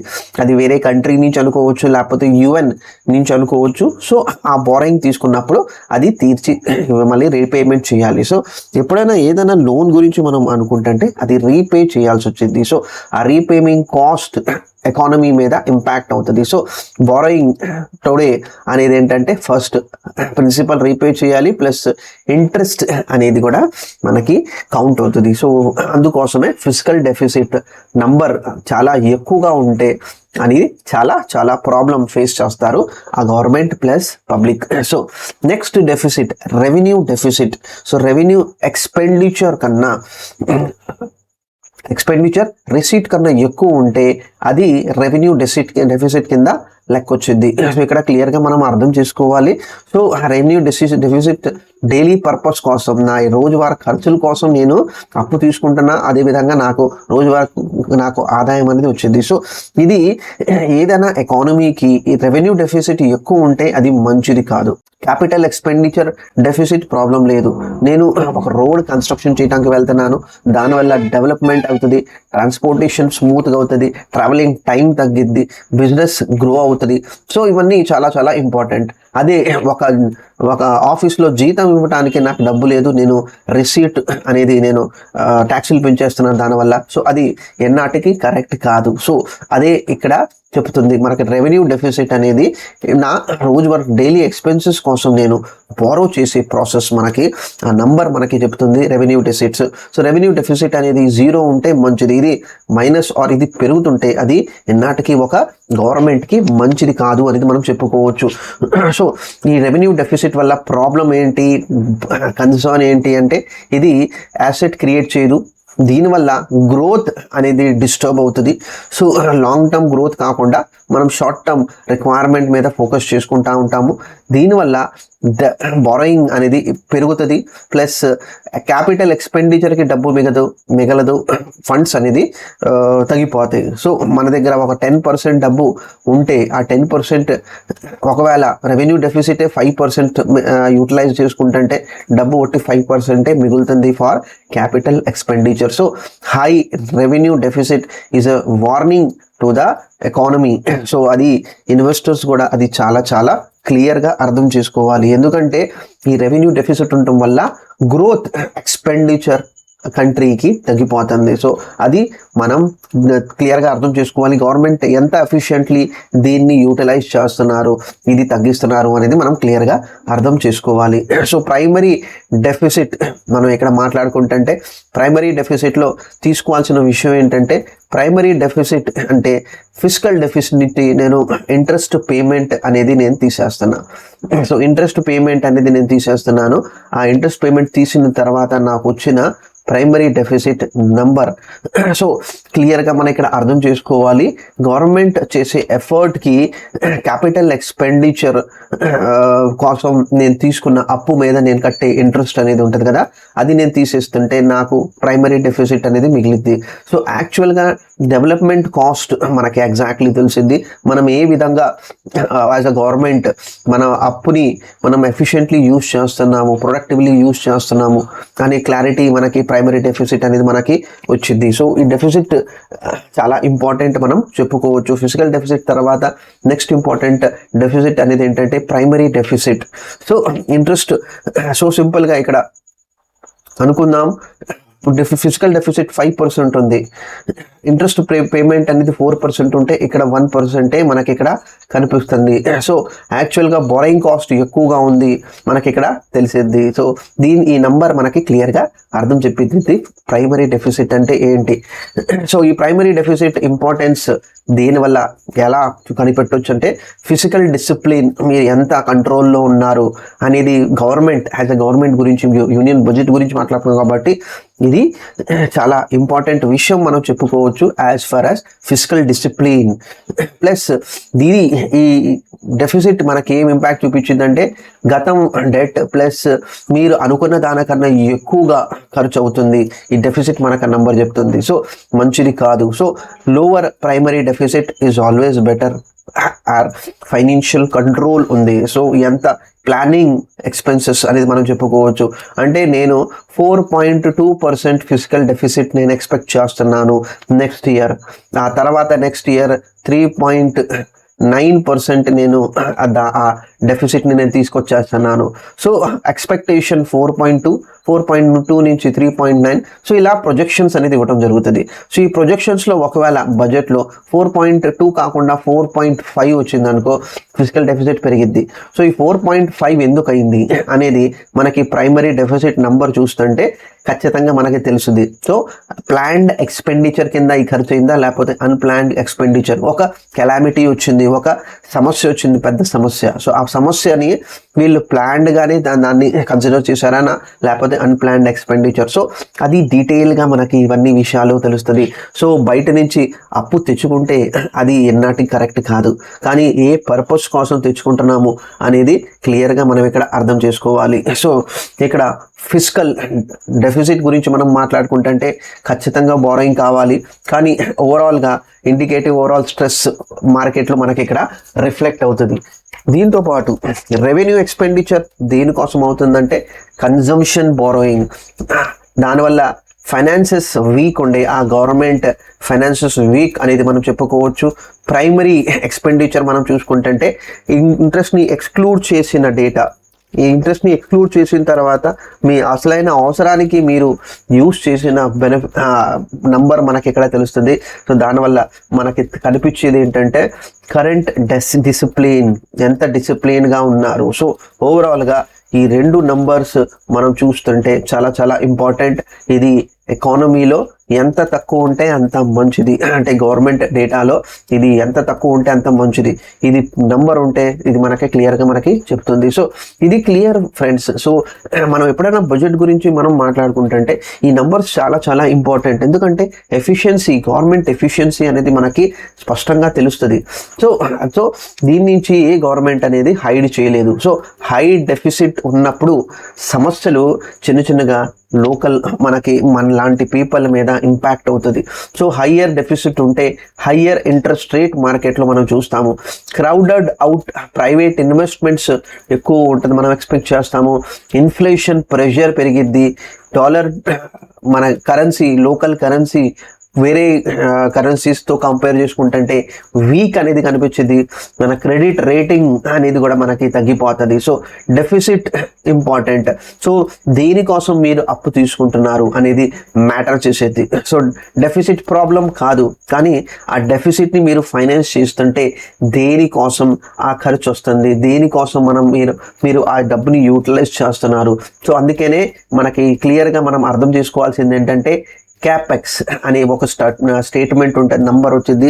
ఆ క్యాపెక్స్ మీద కంపల్సరీ మీరు ఫోకస్ చేసుకోవాలి. సో మీరు 100 రూపాయలు, 105 రూపాయల్లో మీరు ఎంత క్యాపిటల్ ఎక్స్పెండిచర్ కోసం ఖర్చు పెడుతున్నారు అనే విషయం మనకి ఈ డెఫిసిట్ విషయాలు మనకి చెప్తుంది. సో చాలా చాలా ఇంపార్టెంట్ నంబర్.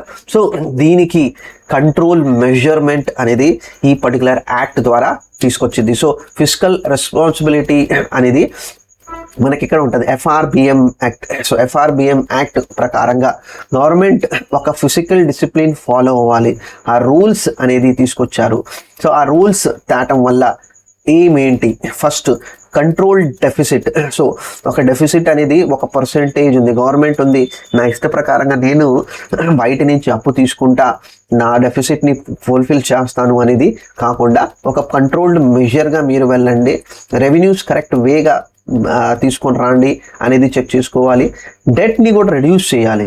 అప్పు తీసుకుంటున్నాము కానీ అప్పు అనేది తీర్చాలి. సో డెవలప్మెంట్తో పాటు మనకి డెట్ రీపేమెంట్ స్ట్రక్చర్ అనేది కూడా ప్లాన్ చేసుకోవాలి.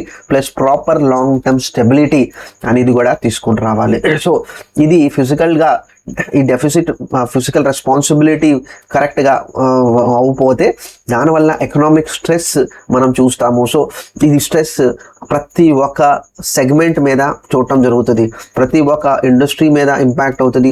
ప్లస్ ఆ ఇంపాక్ట్ అనేది మన మీద కూడా కనిపించింది. అందుకనే యూనియన్ బడ్జెట్ అనేది చాలా చాలా ఇంపార్టెంట్ డాక్యుమెంట్ అనేది మనం చెప్పుకుంటాము. సో ఓవరాల్గా ఈ పర్టికులర్ సెగ్మెంట్లో డెఫిసిట్ పూర్తిగా విషయాలు కరెక్ట్గా మనం అర్థం చేసుకున్నాము.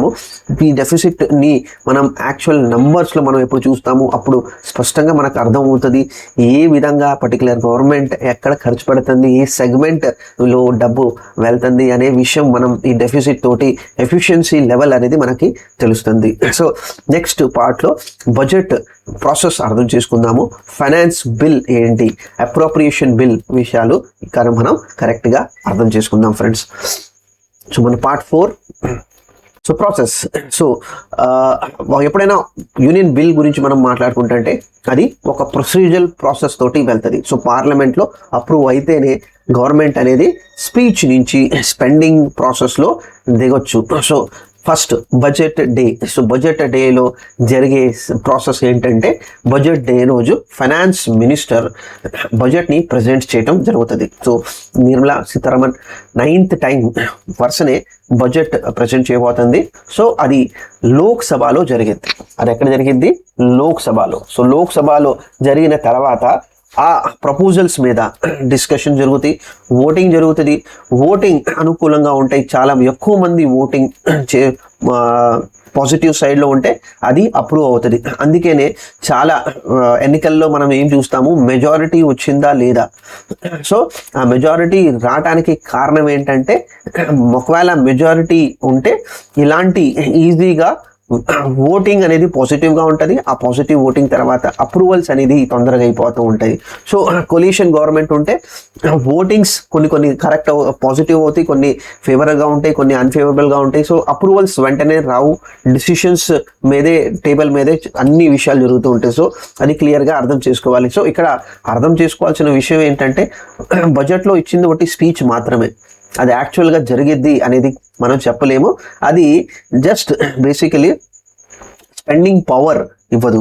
సో అది అప్రూవ్ అవ్వాలి, అప్రూవ్ అయిన తర్వాతే. అందుకనే మనం బడ్జెట్ స్పీచ్లో మనం ఏం చూస్తాము, I propose to raise taxes, I propose to change the tax slab అలా చెప్తుంది. సో ప్రపోజల్ మాత్రమే, అది డిస్కషన్ అయిన తర్వాత ఓటింగ్స్ ప్రాపర్ మెజారిటీ ఓటింగ్ ఉంటే అప్పుడే అది అప్రూవ్ అయినట్టు. అప్పుడు నెక్స్ట్ ఫైనాన్షియల్ ఇయర్ నుంచి అది అప్లికేబుల్ అవుతుంది. సో ఇది క్లియర్గా మనం అర్థం చేసుకోవాలి. సో పార్లమెంట్ అప్రూవల్ మ్యాండేటరీ ఎందుకు? సో మ్యాండేటరీ ఏంటంటే పార్లమెంట్ని బేసికలీ సిటిజన్స్ రిప్రజెంట్ చేస్తారు. సో మన లొకాలిటీలో ఎంపీ అనే person, so member of parliament అక్కడ వెళ్ళి కూర్చుంటాడు. సో పీపుల్ని రిప్రజెంట్ చేస్తున్నాడు. సో ఆ రిప్రజెంటేషన్ ఉంది కాబట్టి మన తరపున పార్లమెంట్లో మన ఏరియా నుంచి వాళ్ళు రిప్రజెంట్ చేస్తున్నారు. సో అక్కడ అందుకోసమే యాక్చువల్ యూనియన్ బడ్జెట్ ఇంపాక్ట్ మన మీద పడుతుంది కాబట్టి మనం రిప్రజెంటేటివ్ అక్కడ వెళ్ళి పర్మిషన్ ఇవ్వాలా వద్దా అనే దానికి అప్రూవల్కి ఇంపార్టెన్స్ అనేది మనకి చెప్తుంది. సో గవర్నమెంట్ ఇందాక మనం చెప్పుకున్నాం కదా, యాజ్ పర్ యాక్ట్ మనకి ట్యాక్స్ కలెక్ట్ చేయడానికి, డబ్బు ఖర్చు చేయడానికి రెండింటికి పర్మిషన్ అవసరం వచ్చింది. సో అది మన రాజ్యాంగం ప్రకారంగా 112 ఆర్టికల్ కింద మనం చూసాం కదా. సో అది అప్రూవ్ అవ్వకపోతే గవర్నమెంట్ ఖర్చు పెట్టలేదు. సో అది క్లియర్గా మనం అర్థం చేసుకోవాలి. So without approval no legal spending is allowed. ఒక రూపాయి కూడా గవర్నమెంట్ ట్రెజరీ నుంచి ఖర్చు పెట్టలేము అనేది క్లియర్గా ఆ రాజ్యాంగంలో రావటం జరుగుతుంది. సో అది ఫాలో అవ్వాల్సిందే. సో స్టెప్ బై స్టెప్ జరిగింది ఏంటి, బడ్జెట్లో ప్రెజెంటేషన్ ఇవ్వటం జరుగుతుంది ఇన్ ద లోక్సభ. ఆ తర్వాత జనరల్ డిస్కషన్ జరిగింది. డిస్కషన్ జరిగిన తర్వాత డిపార్ట్మెంట్ వైజ్ స్క్రూటినీ.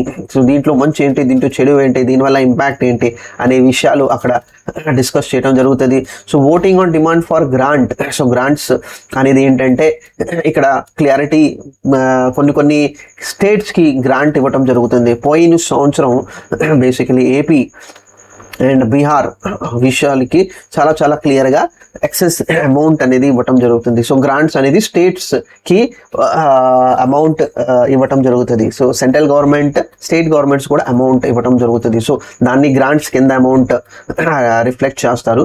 ప్లస్ ఇవన్నీ ఓటింగ్ ఓకే అయిన తర్వాత బిల్స్ పాస్ చేయటం జరుగుతుంది. సో బడ్జెట్ అప్రూవల్ అనేది ఏంటంటే మల్టిపుల్ స్టెప్ ప్రాసెస్. ఇది వన్ డే ఈవెంట్ కాదు. సో మల్టిపుల్ టైమ్స్ అది రీడిస్కస్ జరుగుతుంది. So what is finance bill?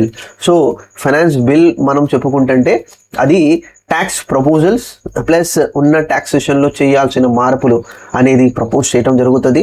So ఈ ఫైనాన్స్ బిల్ అనేది ఇంట్రొడ్యూస్ చేస్తారు బడ్జెట్లో. సో అది ఇంట్రొడ్యూస్ చేసిన తర్వాత అది అక్సెప్ట్ అవుతే అది మనీ బిల్ కింద మనం చెప్పుకుంటాము. సో ట్యాక్సెస్లో చేసిన మార్పులు ఫైనాన్స్ బిల్ పాస్ చేస్తే రైట్. సో క్లియర్గా మనం అర్థం చేసుకోవాలి. సో ఫైనాన్స్ బిల్ పాస్ అవుతేనే మనకి ట్యాక్సెస్లో మార్పు అనేది జరిగింది. సో అది మనకి యాజ్ అ ట్యాక్సేషన్, మనకి ఇన్కమ్ ట్యాక్స్ గురించి మాట్లాడుకుంటుంటే లేకపోతే ఎటువంటి ఇండైరెక్ట్ ట్యాక్సెస్ గురించి మాట్లాడుకుంటుంటే ప్రతి దానికి ఈ అప్రూవల్ అనేది అవసరం. ఇది మనం క్లియర్గా అర్థం చేసుకోవాలి. సో కంటెంట్ ఆఫ్ ఫైనాన్స్ బిల్లో ఏమేమి ఉంటాయి? సో ఇందాక చెప్పినట్టు మన income tax slab. So retail లెవెల్లో ఎక్కువగా మనం దీనికోసమే మనం ఎక్కువగా ఎదురు చూస్తాము. సో ఇది మన ఫైనాన్సెస్ డిస్టర్బ్ చేసింది. ఫైనాన్సెస్ కరెక్ట్ వేగా ఉంటే మనకి ఎక్కువగా స్లాబ్లు పెంచుతే మనకి బెనిఫిట్ అనేది కూడా మనకి ఇక్కడ కనిపించింది. కార్పొరేట్ ట్యాక్స్ ప్రొవిజన్స్ కూడా మనకి ఇక్కడ రిఫ్లెక్ట్ అవుతుంది. జిఎస్టీ విషయం మీద మనం చూసుకోవచ్చు.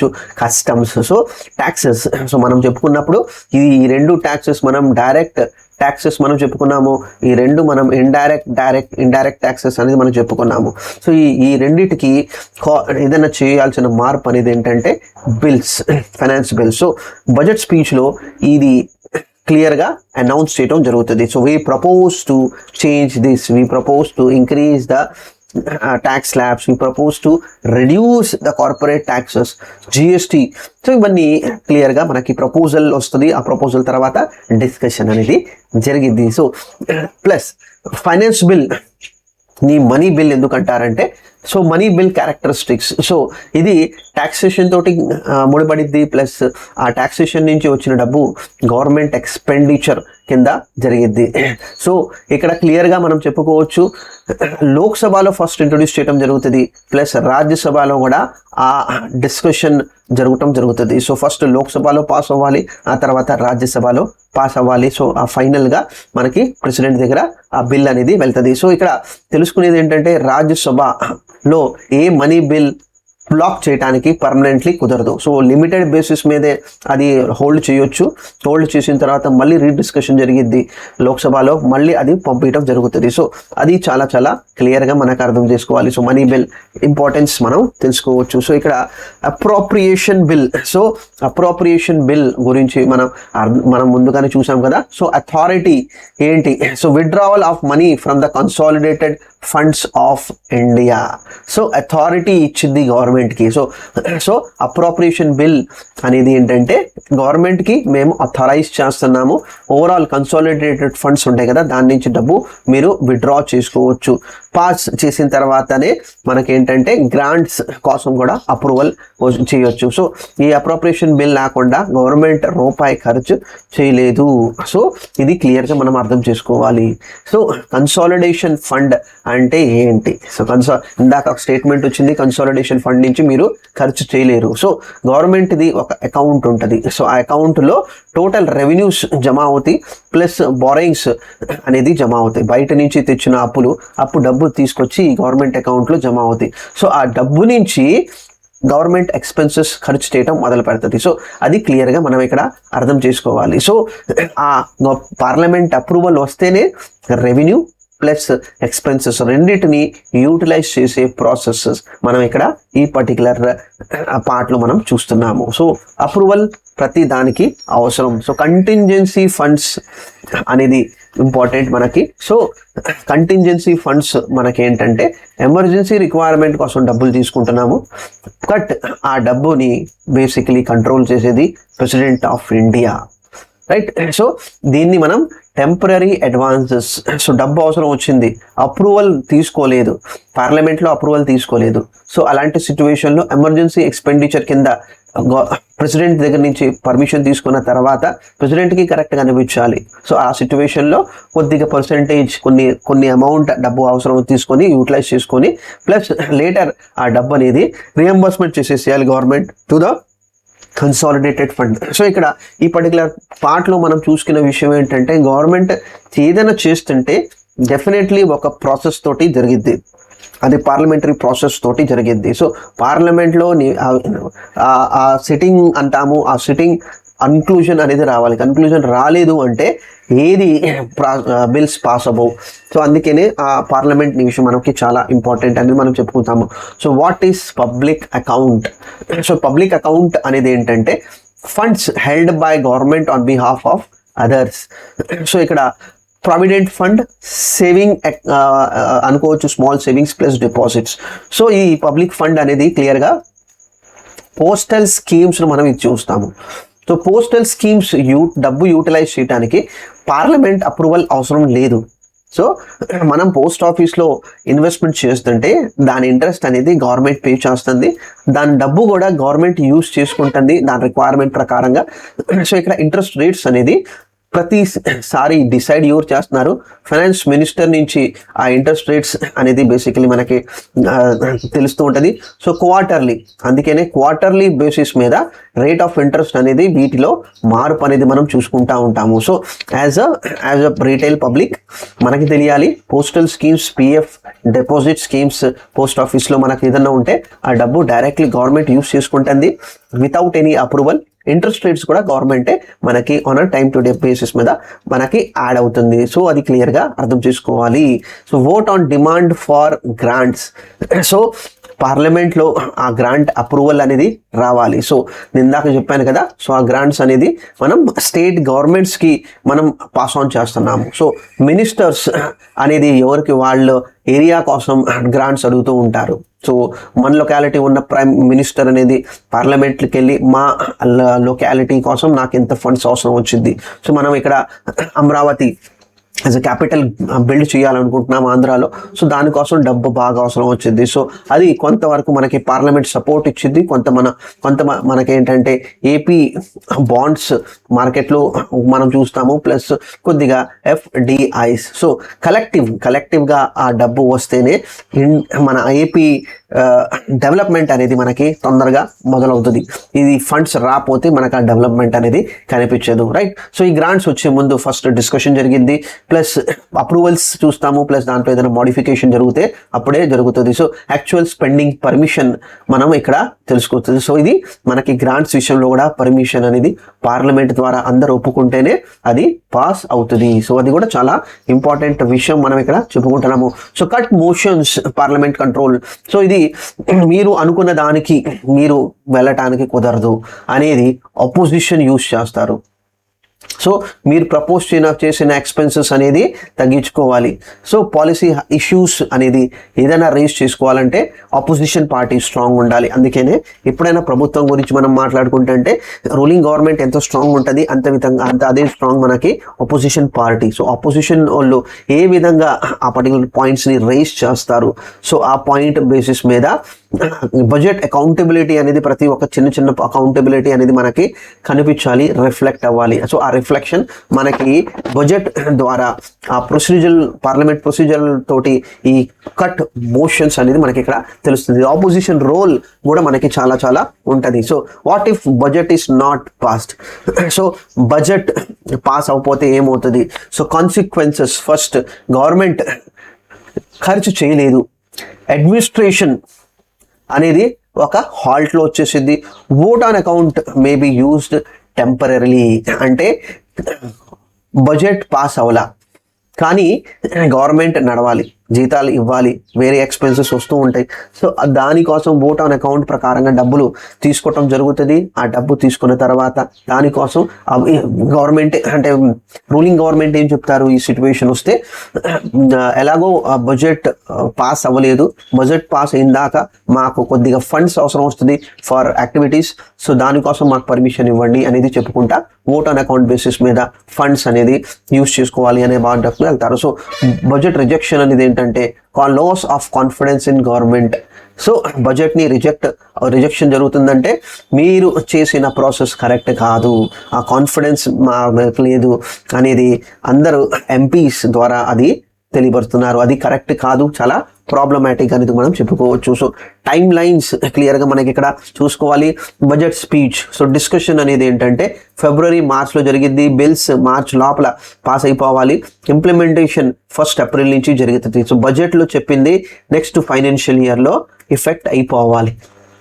సో అది మనకి అందుకోసమే బడ్జెట్ అనేది ఇంపార్టెంట్ అనేది మనం చెప్పుకుంటాము. సో నెక్స్ట్ ఫైనాన్షియల్ ఇయర్ కోసం అది మనకి క్లారిటీ ఇచ్చింది. సో ఈ పర్టికులర్ పార్ట్లో మనం క్లియర్గా అర్థం చేసుకున్నాం కదా. So parliamentary approval important, finance bill ఏంటి, ట్యాక్స్ కలెక్ట్ చేసుకుంటానికి ఆ అథారిటీ ఇస్తుంది, అప్రోప్రియేషన్ బిల్ ఖర్చు చేయడానికి అథారిటీ ఇస్తుంది. సో ఫండ్స్ చాలా చాలా స్ట్రిక్ట్లీ రెగ్యులేటెడ్ ఉంటుంది.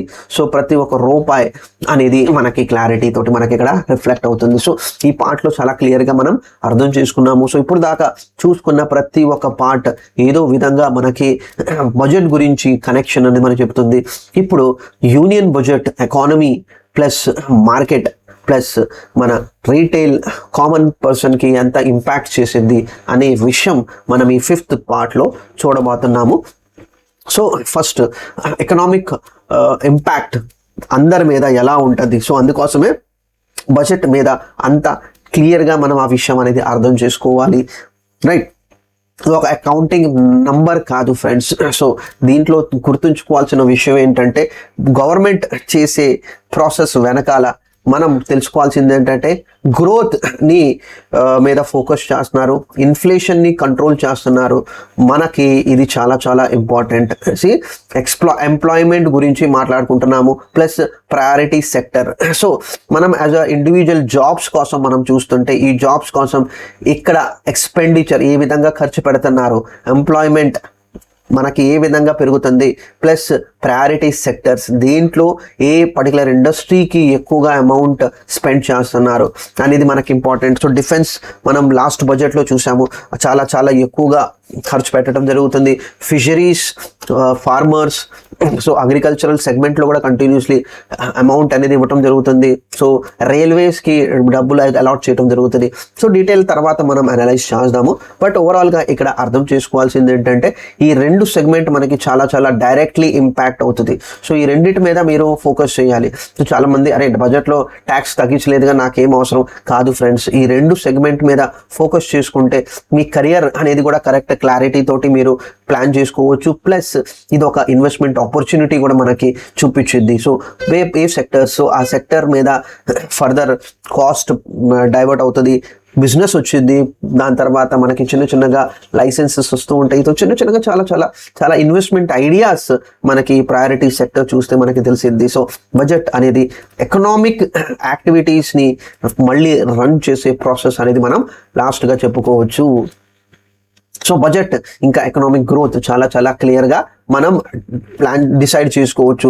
So high capital expenditure, so ఎప్పుడైనా బడ్జెట్ యూనియన్ బడ్జెట్ కోసం మనం ఏంటంటే క్యాపిటల్ ఎక్స్పెండిచర్ ఉందా, సో ఇన్ఫ్రాస్ట్రక్చర్ డెవలప్మెంట్ అక్కడ బయట వచ్చింది. సో ఇన్ఫ్రాస్ట్రక్చర్ కంపెనీస్ మనకి ప్రొడక్టివిటీ అనేది అక్కడ మనకు కనిపించింది. Incentive to far industries, so production improve చేసింది. PLI schemes, production linked incentive schemes మనకి కనిపిస్తుంది. సో అది కూడా మనకి ఎకనామిక్ యాక్టివిటీస్ పెంచుతుంది. సో ప్రొడక్షన్ పెరుగుతుంటే జాబ్స్ ఉంటాయి, ప్రొడక్షన్ లేదు అంటే జాబ్స్ తగ్గిపోతాయి. సో వెల్ఫేర్ స్కీమ్స్ తోటి డిమాండ్ క్రియేట్ అవుతుంది. సో డెఫినెట్లీ గ్రోత్ అనేది మనీ స్పెండింగ్ ప్రాసెస్, సో అది చాలా చాలా ఇంపార్టెంట్. ఎక్కడ ఖర్చు అవుతుంది అనేది మనకి తెలిసిద్ది. సో ఎకనామిక్ యాక్టివిటీస్ గ్రో చేయడానికే ఉండాలి. ప్లస్ బడ్జెట్ అనేది చిన్న చిన్నగా ఇన్ఫ్లేషన్ అనేది కూడా మనం చెక్ చేసుకుంటా వెళ్తారు. So high spending, high demand, excessive borrowing, inflation pressure, subsidies ఇంకా ట్యాక్స్ కట్స్ ఉంటే దానివల్ల కూడా షార్ట్ టర్మ్ రిలీఫ్ మనకి వచ్చింది. సో ఇక్కడ సింపుల్గా ఎప్పుడైనా మనం ఆర్బీఐ గురించి మాట్లాడినా, ఇక్కడ గవర్నమెంట్, సెంట్రల్ గవర్నమెంట్ గురించి మాట్లాడినా, ఈ రెండిటి మీదే బ్యాలెన్స్ చేస్తారు. గ్రోత్ మీద ఫోకస్ చేస్తారు. ఇన్ఫ్లేషన్ పెరుగుతుంటే ఇన్ఫ్లేషన్ని ఏ విధంగా తగ్గించాలి అనే దానికి వెళ్తారు. ఫిస్కల్ పాలసీస్ డిజైన్ చేస్తూ ఉంటారు. సో గ్రోత్ ప్రతిసారి పెరగాలి, ఇన్ఫ్లేషన్ అనేది కంట్రోల్డ్ మేనర్ కింద ఉండాలి. ఇది సడన్గా పెరిగిపోతే దీన్ని తగ్గించే ఆలోచనతోటి కొన్ని మెజర్స్ తీసుకుంటాం. ట్యాక్సెస్ ఎక్కువ కలెక్ట్ చేసుకోవటం ఆ పర్టికులర్ సెగ్మెంట్లో అవన్నీ జరుగుతాయి. సో ఇది క్లియర్గా మనం అర్థం చేసుకోవాలి. ప్రతి ఒక్క స్టెప్ శాలరీ పర్సన్ మీద ఇంపాక్ట్ ఏ విధంగా ఉంటుందంటే స్లాబ్స్ డైరెక్ట్ ఇంపాక్ట్ మనకి ఇక్కడ తెలుస్తుంది. రిబేట్స్ కూడా మనకి చాలా important. Standard deduction, so salaried person ఉంటే standard deduction. Tax savings basically మనకి ఇంపార్టెంట్.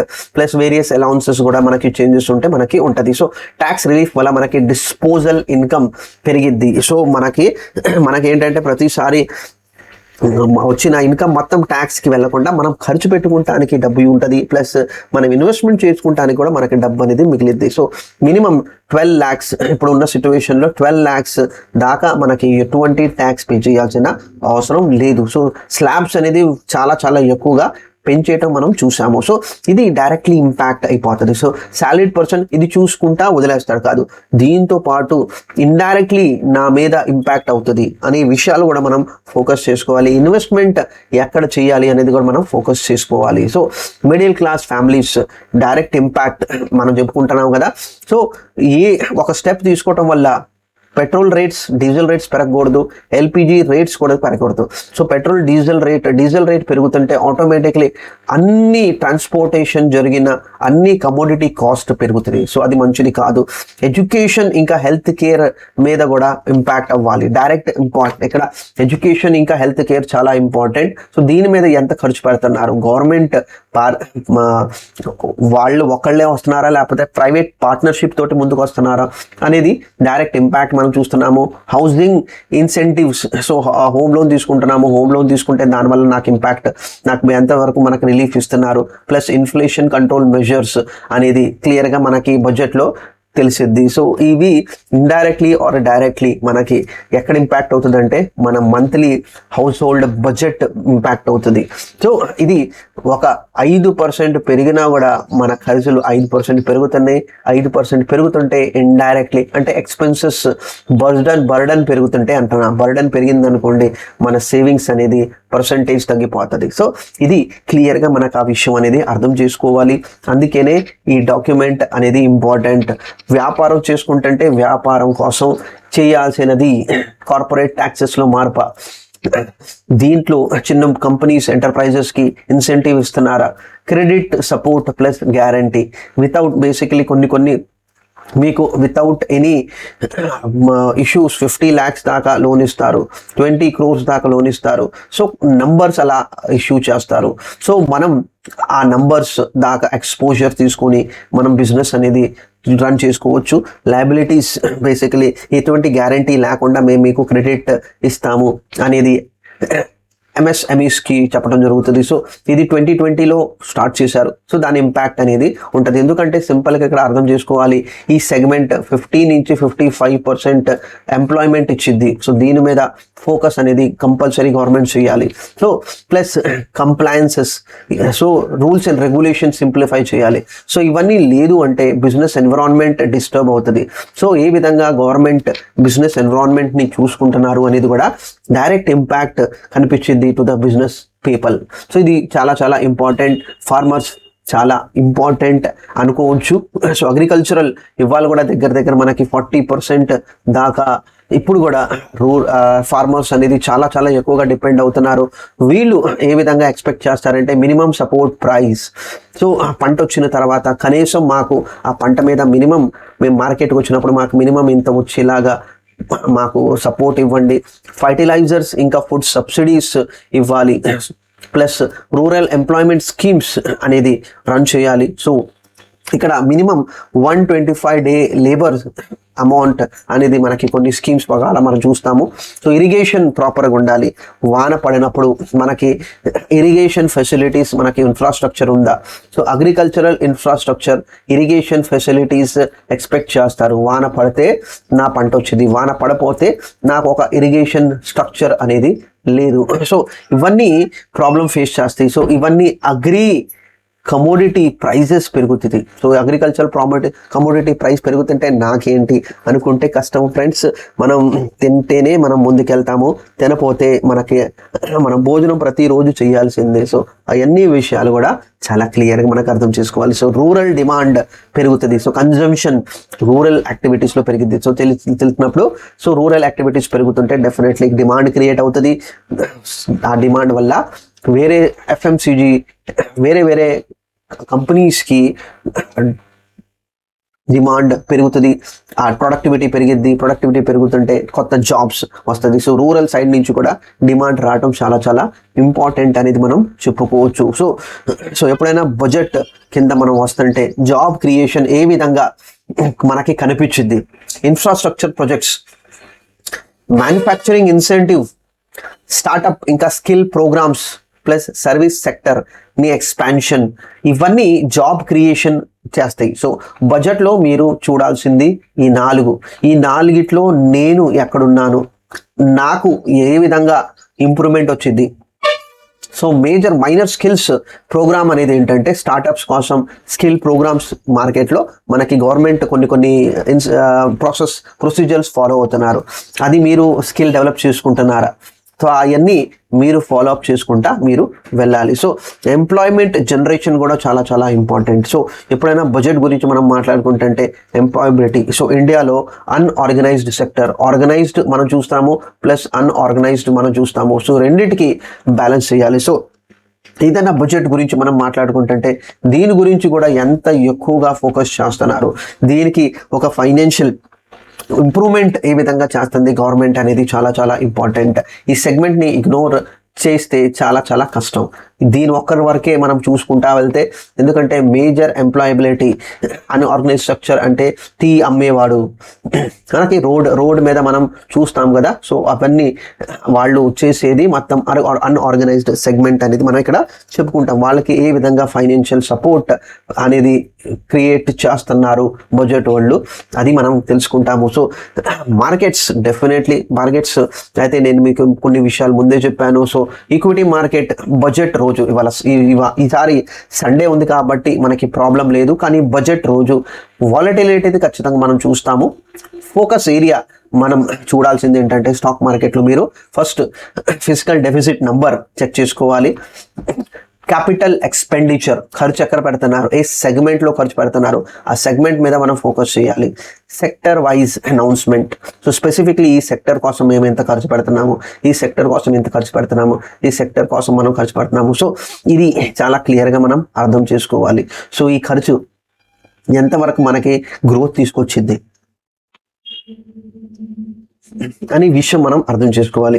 మార్కెట్లో ఒక నంబర్స్ ఒకటే కాదు, స్పీచ్ వచ్చినప్పుడు మనం డిస్టర్బ్ అవ్వకూడదు. కరెక్ట్ వేగా విషయాన్ని అర్థం చేసుకోవాలి.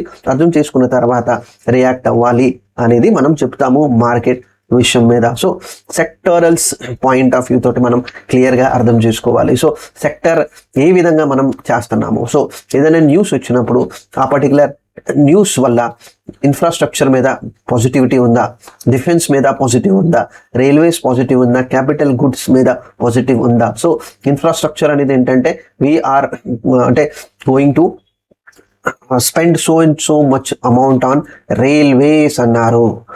సో అది కూడా infrastructure ప్రాజెక్టే.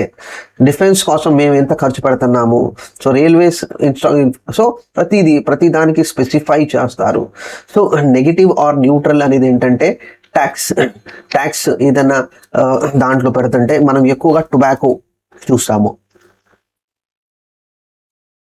Plus crypto. So tobacco crypto మీద ట్యాక్స్ అనేది ఎక్కువగా పెట్టడం జరుగుతుంది. సో ఇండైరెక్ట్లీ గవర్నమెంట్ ఏం చెప్తుందంటే ఈ వీటి జోలికి మీరు వెళ్ళబాకండి.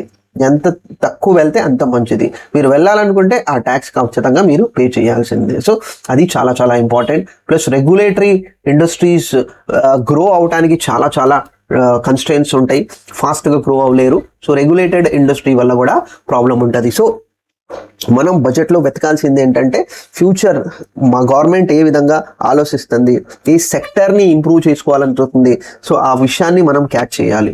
డైరెక్ట్లీ ఎవరు ఈ పర్టికులర్ స్టాక్ కొను, ఆ పర్టికులర్ స్టాక్ కొను అనే ఆలోచనతో వెళ్లకుండా మనం చేయాల్సింది ఏంటంటే బడ్జెట్ డాక్యుమెంట్లో ఏ ఇండస్ట్రీ పాజిటివ్గా ఉంటుంది, ఏ ఇండస్ట్రీ మీద నెగిటివ్గా ఇంపాక్ట్ అవుతుంది, ఆ విషయాలు మొమెంటరీ బేసిస్ మీద, లాంగ్ టర్మ్ బేసిస్ మీద అనే క్లారిటీ మనం ఆ అండర్స్టాండింగ్ రావాలి. స్టాక్స్లో మనం ఇన్వెస్ట్మెంట్ చేస్తుంటే, మ్యూచువల్ ఫండ్స్లో అయితే కొద్దిగా ప్రాబ్లం లేదు, కానీ స్టాక్స్ ఉంటే డైరెక్ట్లీ మనం ఆ డిసిషన్ తీసుకోవాలి. డిసిషన్ కోసం వేరే వాళ్ళేం చెప్తున్నారు వీళ్ళేం చెప్తున్నారు అనేది కాదు. మీరు ఆ పర్టికులర్ స్టాక్ కొన్నారు, మీరు ఆ డిసిషన్ తీసుకోవచ్చా, ఇది నాకు లాంగ్ టర్మ్ కోసం ఇచ్చింది, ఇది నాకు షార్ట్ టర్మ్ కోసం బెనిఫిట్ ఇచ్చింది, ఆ డిసిషన్ మనం తీసుకోవాలి. బాండ్ మార్కెట్ మీద కూడా ఇంపాక్ట్ కనిపించింది. సో ఏ విధంగా బారోయింగ్, హై బారోయింగ్ మీద ఈల్డ్స్ పెరుగుతుంది. ఫిజికల్ డిసిప్లిన్ ఉంటే ఈల్డ్స్ స్టేబుల్గా ఉంటుంది. ఆర్బీఐ పాలసీ ప్రకారంగా కన్సాలిడేషన్ కోఆర్డినేషన్ కరెక్ట్గా ఉంటే అది గవర్నమెంట్కి కూడా చాలా చాలా క్రూషియల్. సో ఇక్కడ బాండ్ మార్కెట్ అనేది ఏంటంటే గవర్నమెంట్ ఫైనాన్సెస్ కాన్ఫిడెన్స్ మనకి కనిపించింది. సో మనం చెప్పాము కదా, బారోయింగ్ కాస్ట్. సో గవర్నమెంట్ ఎంత ఎక్కువగా బారో చేస్తుంది అంత ఎక్కువగా ఈల్డ్స్ అనేది పెరిగిపోతుంది.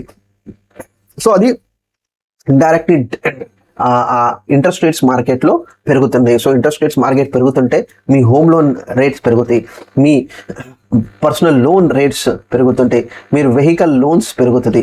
సో ప్రతి లోన్, ఏదైనా లోన్ కోసం మీరు వెళ్తుంటే ఆ రేట్ ఆఫ్ ఇంట్రెస్ట్ పెరుగుతుంది. ఎందుకంటే ఓవరాల్గా government rate of interest basis మీదే వేరే రేట్ ఆఫ్ ఇంట్రెస్ట్ డిఫైన్ అవుతుంది. సో దీన్ని మనం బేసిక్లీ రెపో రేట్ తోటి కూడా మనం కనెక్ట్ చేసుకోవచ్చు. ఇది రివర్స్ రెపో కూడా మనం కనెక్ట్ చేసుకోవచ్చు. సో ఇది క్లియర్గా మనం అర్థం చేసుకోవాలి. సో రెపో రేట్ డిఫైన్ చేసింది మార్కెట్లో రేట్ ఆఫ్ ఇంట్రెస్ట్ ఏంటి. సో ట్రాన్సిషన్, సో ఇందాక మనం చెప్పుకున్నాం కదా, రేట్స్ క్లియర్గా మనకి ఇక్కడ డిఫైన్ అవుతుంది. So large borrowings, higher interest rates, low deficit అది రేట్ కట్స్కి ఇంపాక్ట్ అవుతుంది. ఇండైరెక్ట్లీ మనకి మన చెప్పిన లోన్స్ మీద ఇంపాక్ట్ అవుతుంది. So interest rates, borrowing cost అనేది మన ఈఎంఐస్ మీద కూడా రిఫ్లెక్ట్ అవుతుంది. సో అది మనకి బడ్జెట్లో కనిపించింది. సో ఫారెన్ ఇన్వెస్ట్మెంట్స్ ఏ విధంగా ఇండియాకు వస్తారు, ఎఫ్ఐఎస్ ఏ విధంగా ఇన్వెస్ట్మెంట్ వస్తారంటే ఫస్ట్ వాళ్ళు చూసేది ఏంటంటే ఫిజికల్ డిసిప్లిన్ ఏంటి, పాలసీ స్టెబిలిటీ ఏంటి, ట్యాక్స్ నేను ఇండియాలో ఇన్వెస్ట్మెంట్ చేస్తుంటే నాకు ఎంత ట్యాక్స్ పే చేయాలి అనే క్లారిటీ వాళ్ళకు ఉంటే వాళ్ళు డబ్బు అనేది కాన్స్టెంట్లీ తీసుకుంటూ వస్తారు. ఏదైనా ట్యాక్సెస్ సడన్లీ చార్జ్ చేస్తే అది అన్సర్టనిటీ, అది లాంగ్ టర్మ్ ఫారిన్ క్యాపిటల్కి మంచిది కాదు అనేది మనం చెప్పుకోవచ్చు. సో ఏదైనా డబ్బు ఒక కంట్రీలో ఉండాలంటే పాలసీస్ అనేది స్టేబుల్ ఉండాలి, పాలసీస్ అనేది కాన్స్టెంట్గా అయ్యే ఉండాలి. ఎక్కువ వేరియేషన్స్ ఉంటే డిస్టర్బెన్స్ ఎక్కువ పెరిగిద్ది, డిస్టర్బెన్స్ ఎక్కువ ఉంటే అన్సర్టనిటీ అనేది పెరిగిద్ది. సో అది మంచిది కాదు ఏ ఎకానమీ కూడా. సో ఎప్పుడైనా మనం ఇన్వెస్ట్మెంట్ చేస్తుంటే కంపల్సరీ బడ్జెట్ ఇంపాక్ట్ అనేది మనం అర్థం చేసుకోవాలి. అది షార్ట్ టర్మా, అది లాంగ్ టర్మా. షార్ట్ టర్మ్ అయితే వాలటిలిటీ, సెంటిమెంట్స్ మీద మనం కరెక్ట్గా అర్థం చేసుకోవాలి. లాంగ్ టర్మ్ అయితే మనం ఏ విధంగా తీసుకుంటున్నాము. సో బడ్జెట్ అనేది ఎప్పుడైనా ఒక లాంగ్ టర్మ్ ఐడియా తోటి మనం వెళ్ళాలి. ఏ విధంగా ఈ బడ్జెట్ గ్రో చేసిద్ది, ఒక ఇండస్ట్రీని స్ట్రాంగ్ చేసిద్ది అనే విషయం మనం అర్థం చేసుకోవాలి. ఎందుకంటే మనం ఆ కంపెనీస్లో ఇన్వెస్ట్మెంట్ చేస్తున్నాము, ఆ కంపెనీస్ ఎప్పుడు స్ట్రెంత్ ఉంటుంది, ఇండస్ట్రీ సపోర్ట్ గవర్నమెంట్ నుంచి రావాలి. సో ఇండస్ట్రీ సపోర్ట్ గవర్నమెంట్ నుంచి రాకపోతే మన long term investment idea correct కాకపోవచ్చు, ఎక్కడో మధ్యలో మిడ్ వేలో డిస్టర్బెన్స్ ఉంటుంది. So definitely industry market up ఉండాలి, ఇండస్ట్రీ అప్ ఉండాలి, మన స్టాక్ కూడా ఆ విధంగా ఉంటుంది. ఇది డౌన్ ఉంటుంది, ఇది డౌన్ ఉంటుంది, ఇది చాలా ఎక్కువ దూరం పైకి వెళ్ళదు. సో అందుకోసమే ఈ రెండు కూడా పాజిటివ్గా ఉంటే ఆ పాజిటివ్నెస్ అనేది మంచి ఫండమెంటల్ స్టాక్ మీద మరీ ఎక్కువగా కనిపించింది. సో అందుకోసమే లాంగ్ టర్మ్ అనేది ఏంటంటే చిన్న చిన్న డిస్టర్బెన్సెస్ని కూడా ఇగ్నోర్ చేసుకొని ముందుకెళ్ళిపోతాము. అది క్లియర్గా మనం అర్థం చేసుకోవాలి. సో బడ్జెట్ చాలా క్లియర్గా మనం అనలైజ్ చేయాలి. సో కూర్చొని ఆ విషయాన్ని అర్థం చేసుకోవాలి.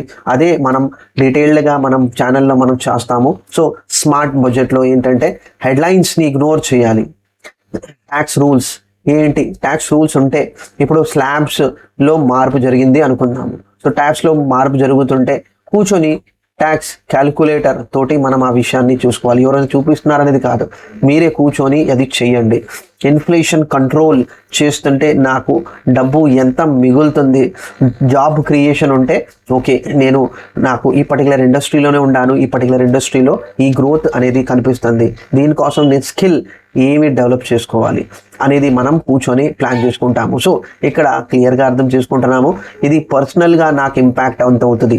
సో ప్రతి బడ్జెట్ గ్రోత్ కోసమే మాట్లాడుతున్నాము. గ్రోత్ అనేది కంపెనీస్కి రిఫ్లెక్ట్ అవుతుంది, కంపెనీస్ నుంచి ఇన్వెస్ట్మెంట్ కోసం మనకు యూజ్ అవుతుంది, ప్లస్ మన పర్సనల్ కెరియర్ గ్రోత్ కోసం కూడా మనకు యూజ్ అవుతుంది. సో బడ్జెట్ లిటరసీ అనేది ఫైనాన్షియల్ ఎంపవర్మెంట్ అనేది మనం చెప్పుకోవచ్చు. సో ఈ విషయం చాలా చాలా క్లియర్గా అర్థం చేసుకోవాలి ఫ్రెండ్స్. బడ్జెట్ అందరి కోసమే, మన కంట్రీ గురించి మనం క్లియర్గా అర్థం చేసుకోవాలి, రైట్? సో ఇన్వెస్టర్స్ స్టాక్ మార్కెట్లో ఎమోషనలీ మనం చూడొద్దు, కరెక్ట్గా క్యాపెక్స్ ఏ సెక్టర్స్ మీద స్పెండ్ చేయటం జరుగుతుంది, ప్లస్ ఇన్వెస్ట్మెంట్ అలైన్మెంట్ అనేది long term point of view తోటి మనం చూస్తున్నాము.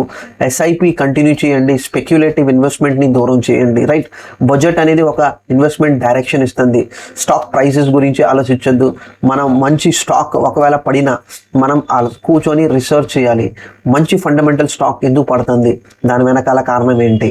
సో ఒక వారం పడిపోయింది భయపడొద్దు. సో ఈ క్లారిటీ మనకి ఈ ఇన్ఫర్మేషన్ ఈ డాక్యుమెంట్ మనకి ఇస్తుంది. సో ఆ డాక్యుమెంట్ని కరెక్ట్ వేగా అర్థం చేసుకోవాలి అనేది మనం చెప్పుకుంటున్నాము ఇక్కడ ఫ్రెండ్స్. ఈ వీడియో కన్క్లూజన్. సో ఓవరాల్గా నా ఐడియా అనేది ఏంటంటే బడ్జెట్ ఒక ఇంపార్టెంట్ డాక్యుమెంట్, దీంతో మన కెరియర్ కూడా మన క్లారిటీ వచ్చింది, ప్లస్ మన ఇన్వెస్ట్మెంట్ కూడా మన క్లారిటీ వచ్చింది, ప్లస్ మన ఇండివిజువల్ ట్యాక్సేషన్ అనేది కూడా మనకి క్లారిటీ వచ్చింది. సో ఈ మూడు విషయాలు రీటైల్ ఇన్వెస్టర్కి, రీటైల్ పర్సన్, కామన్ పర్సన్కి అవసరమైందే నేను చెప్తాను. సో ఈ పర్టికులర్ సిరీస్లో మనం బడ్జెట్ గురించి క్లారిటీ తీసుకున్నాము, స్ట్రక్చర్ గురించి క్లారిటీ తీసుకున్నాము. దానివల్ల ఇంపాక్ట్ చిన్నగానే మార్కెట్లో కనిపించింది. ప్రతి ఒక్క సిటిజన్స్కి అది ఇంపార్టెంట్ అనేది మనం చెప్పుకోవచ్చు. So as an common person budget understanding అనేది ఏంటంటే ఎకనామిక్ అవేర్స్, ఇండియాలో ఏం జరుగుతుంది, ఇండియాలో ఏ విధంగా అనేది డబ్బు స్పెండ్ చేయటం జరుగుతుంది అనేది ఇక్కడ ఒక బ్లూ ప్రింట్ అనేది మనం చెప్పుకోవచ్చు. సో హోప్ఫుల్లీ ఫ్రెండ్స్ మీరు ఈ పర్టికులర్ సిరీస్ తోటి క్లియర్గా బడ్జెట్ గురించి అర్థం చేసుకుని ఉంటారు. ఇది నా సైడ్ నుంచి ఒక ఇంపార్టెంట్ ఎఫర్ట్, ఎందుకంటే ప్రతి ఒక్క ఆంధ్ర పర్సన్, తెలుగు పర్సన్ క్లియర్గా బడ్జెట్ని అర్థం చేసుకోవాలి. ఇది నా కోసం కాదని నా ట్యాక్స్ స్లాబ్ తగ్గించలేదు, నాకు పెంచలేదు, అంతవరకే పరిమితం కాకుండా దీన్ని మనం ఒక కెరియర్ పాయింట్ ఆఫ్ వ్యూలో, ఇన్వెస్ట్మెంట్ పాయింట్ ఆఫ్ వ్యూలో కూడా కరెక్ట్ వేగా అర్థం చేసుకుంటే దానివల్ల మీ అవేర్నెస్ పెరిగిద్ది, మీ డిసిషన్ మేకింగ్ ఇంప్రూవ్ అవుతుందని దాంతో నేను సెలవు తీసుకుంటాను friends. Thank you very much.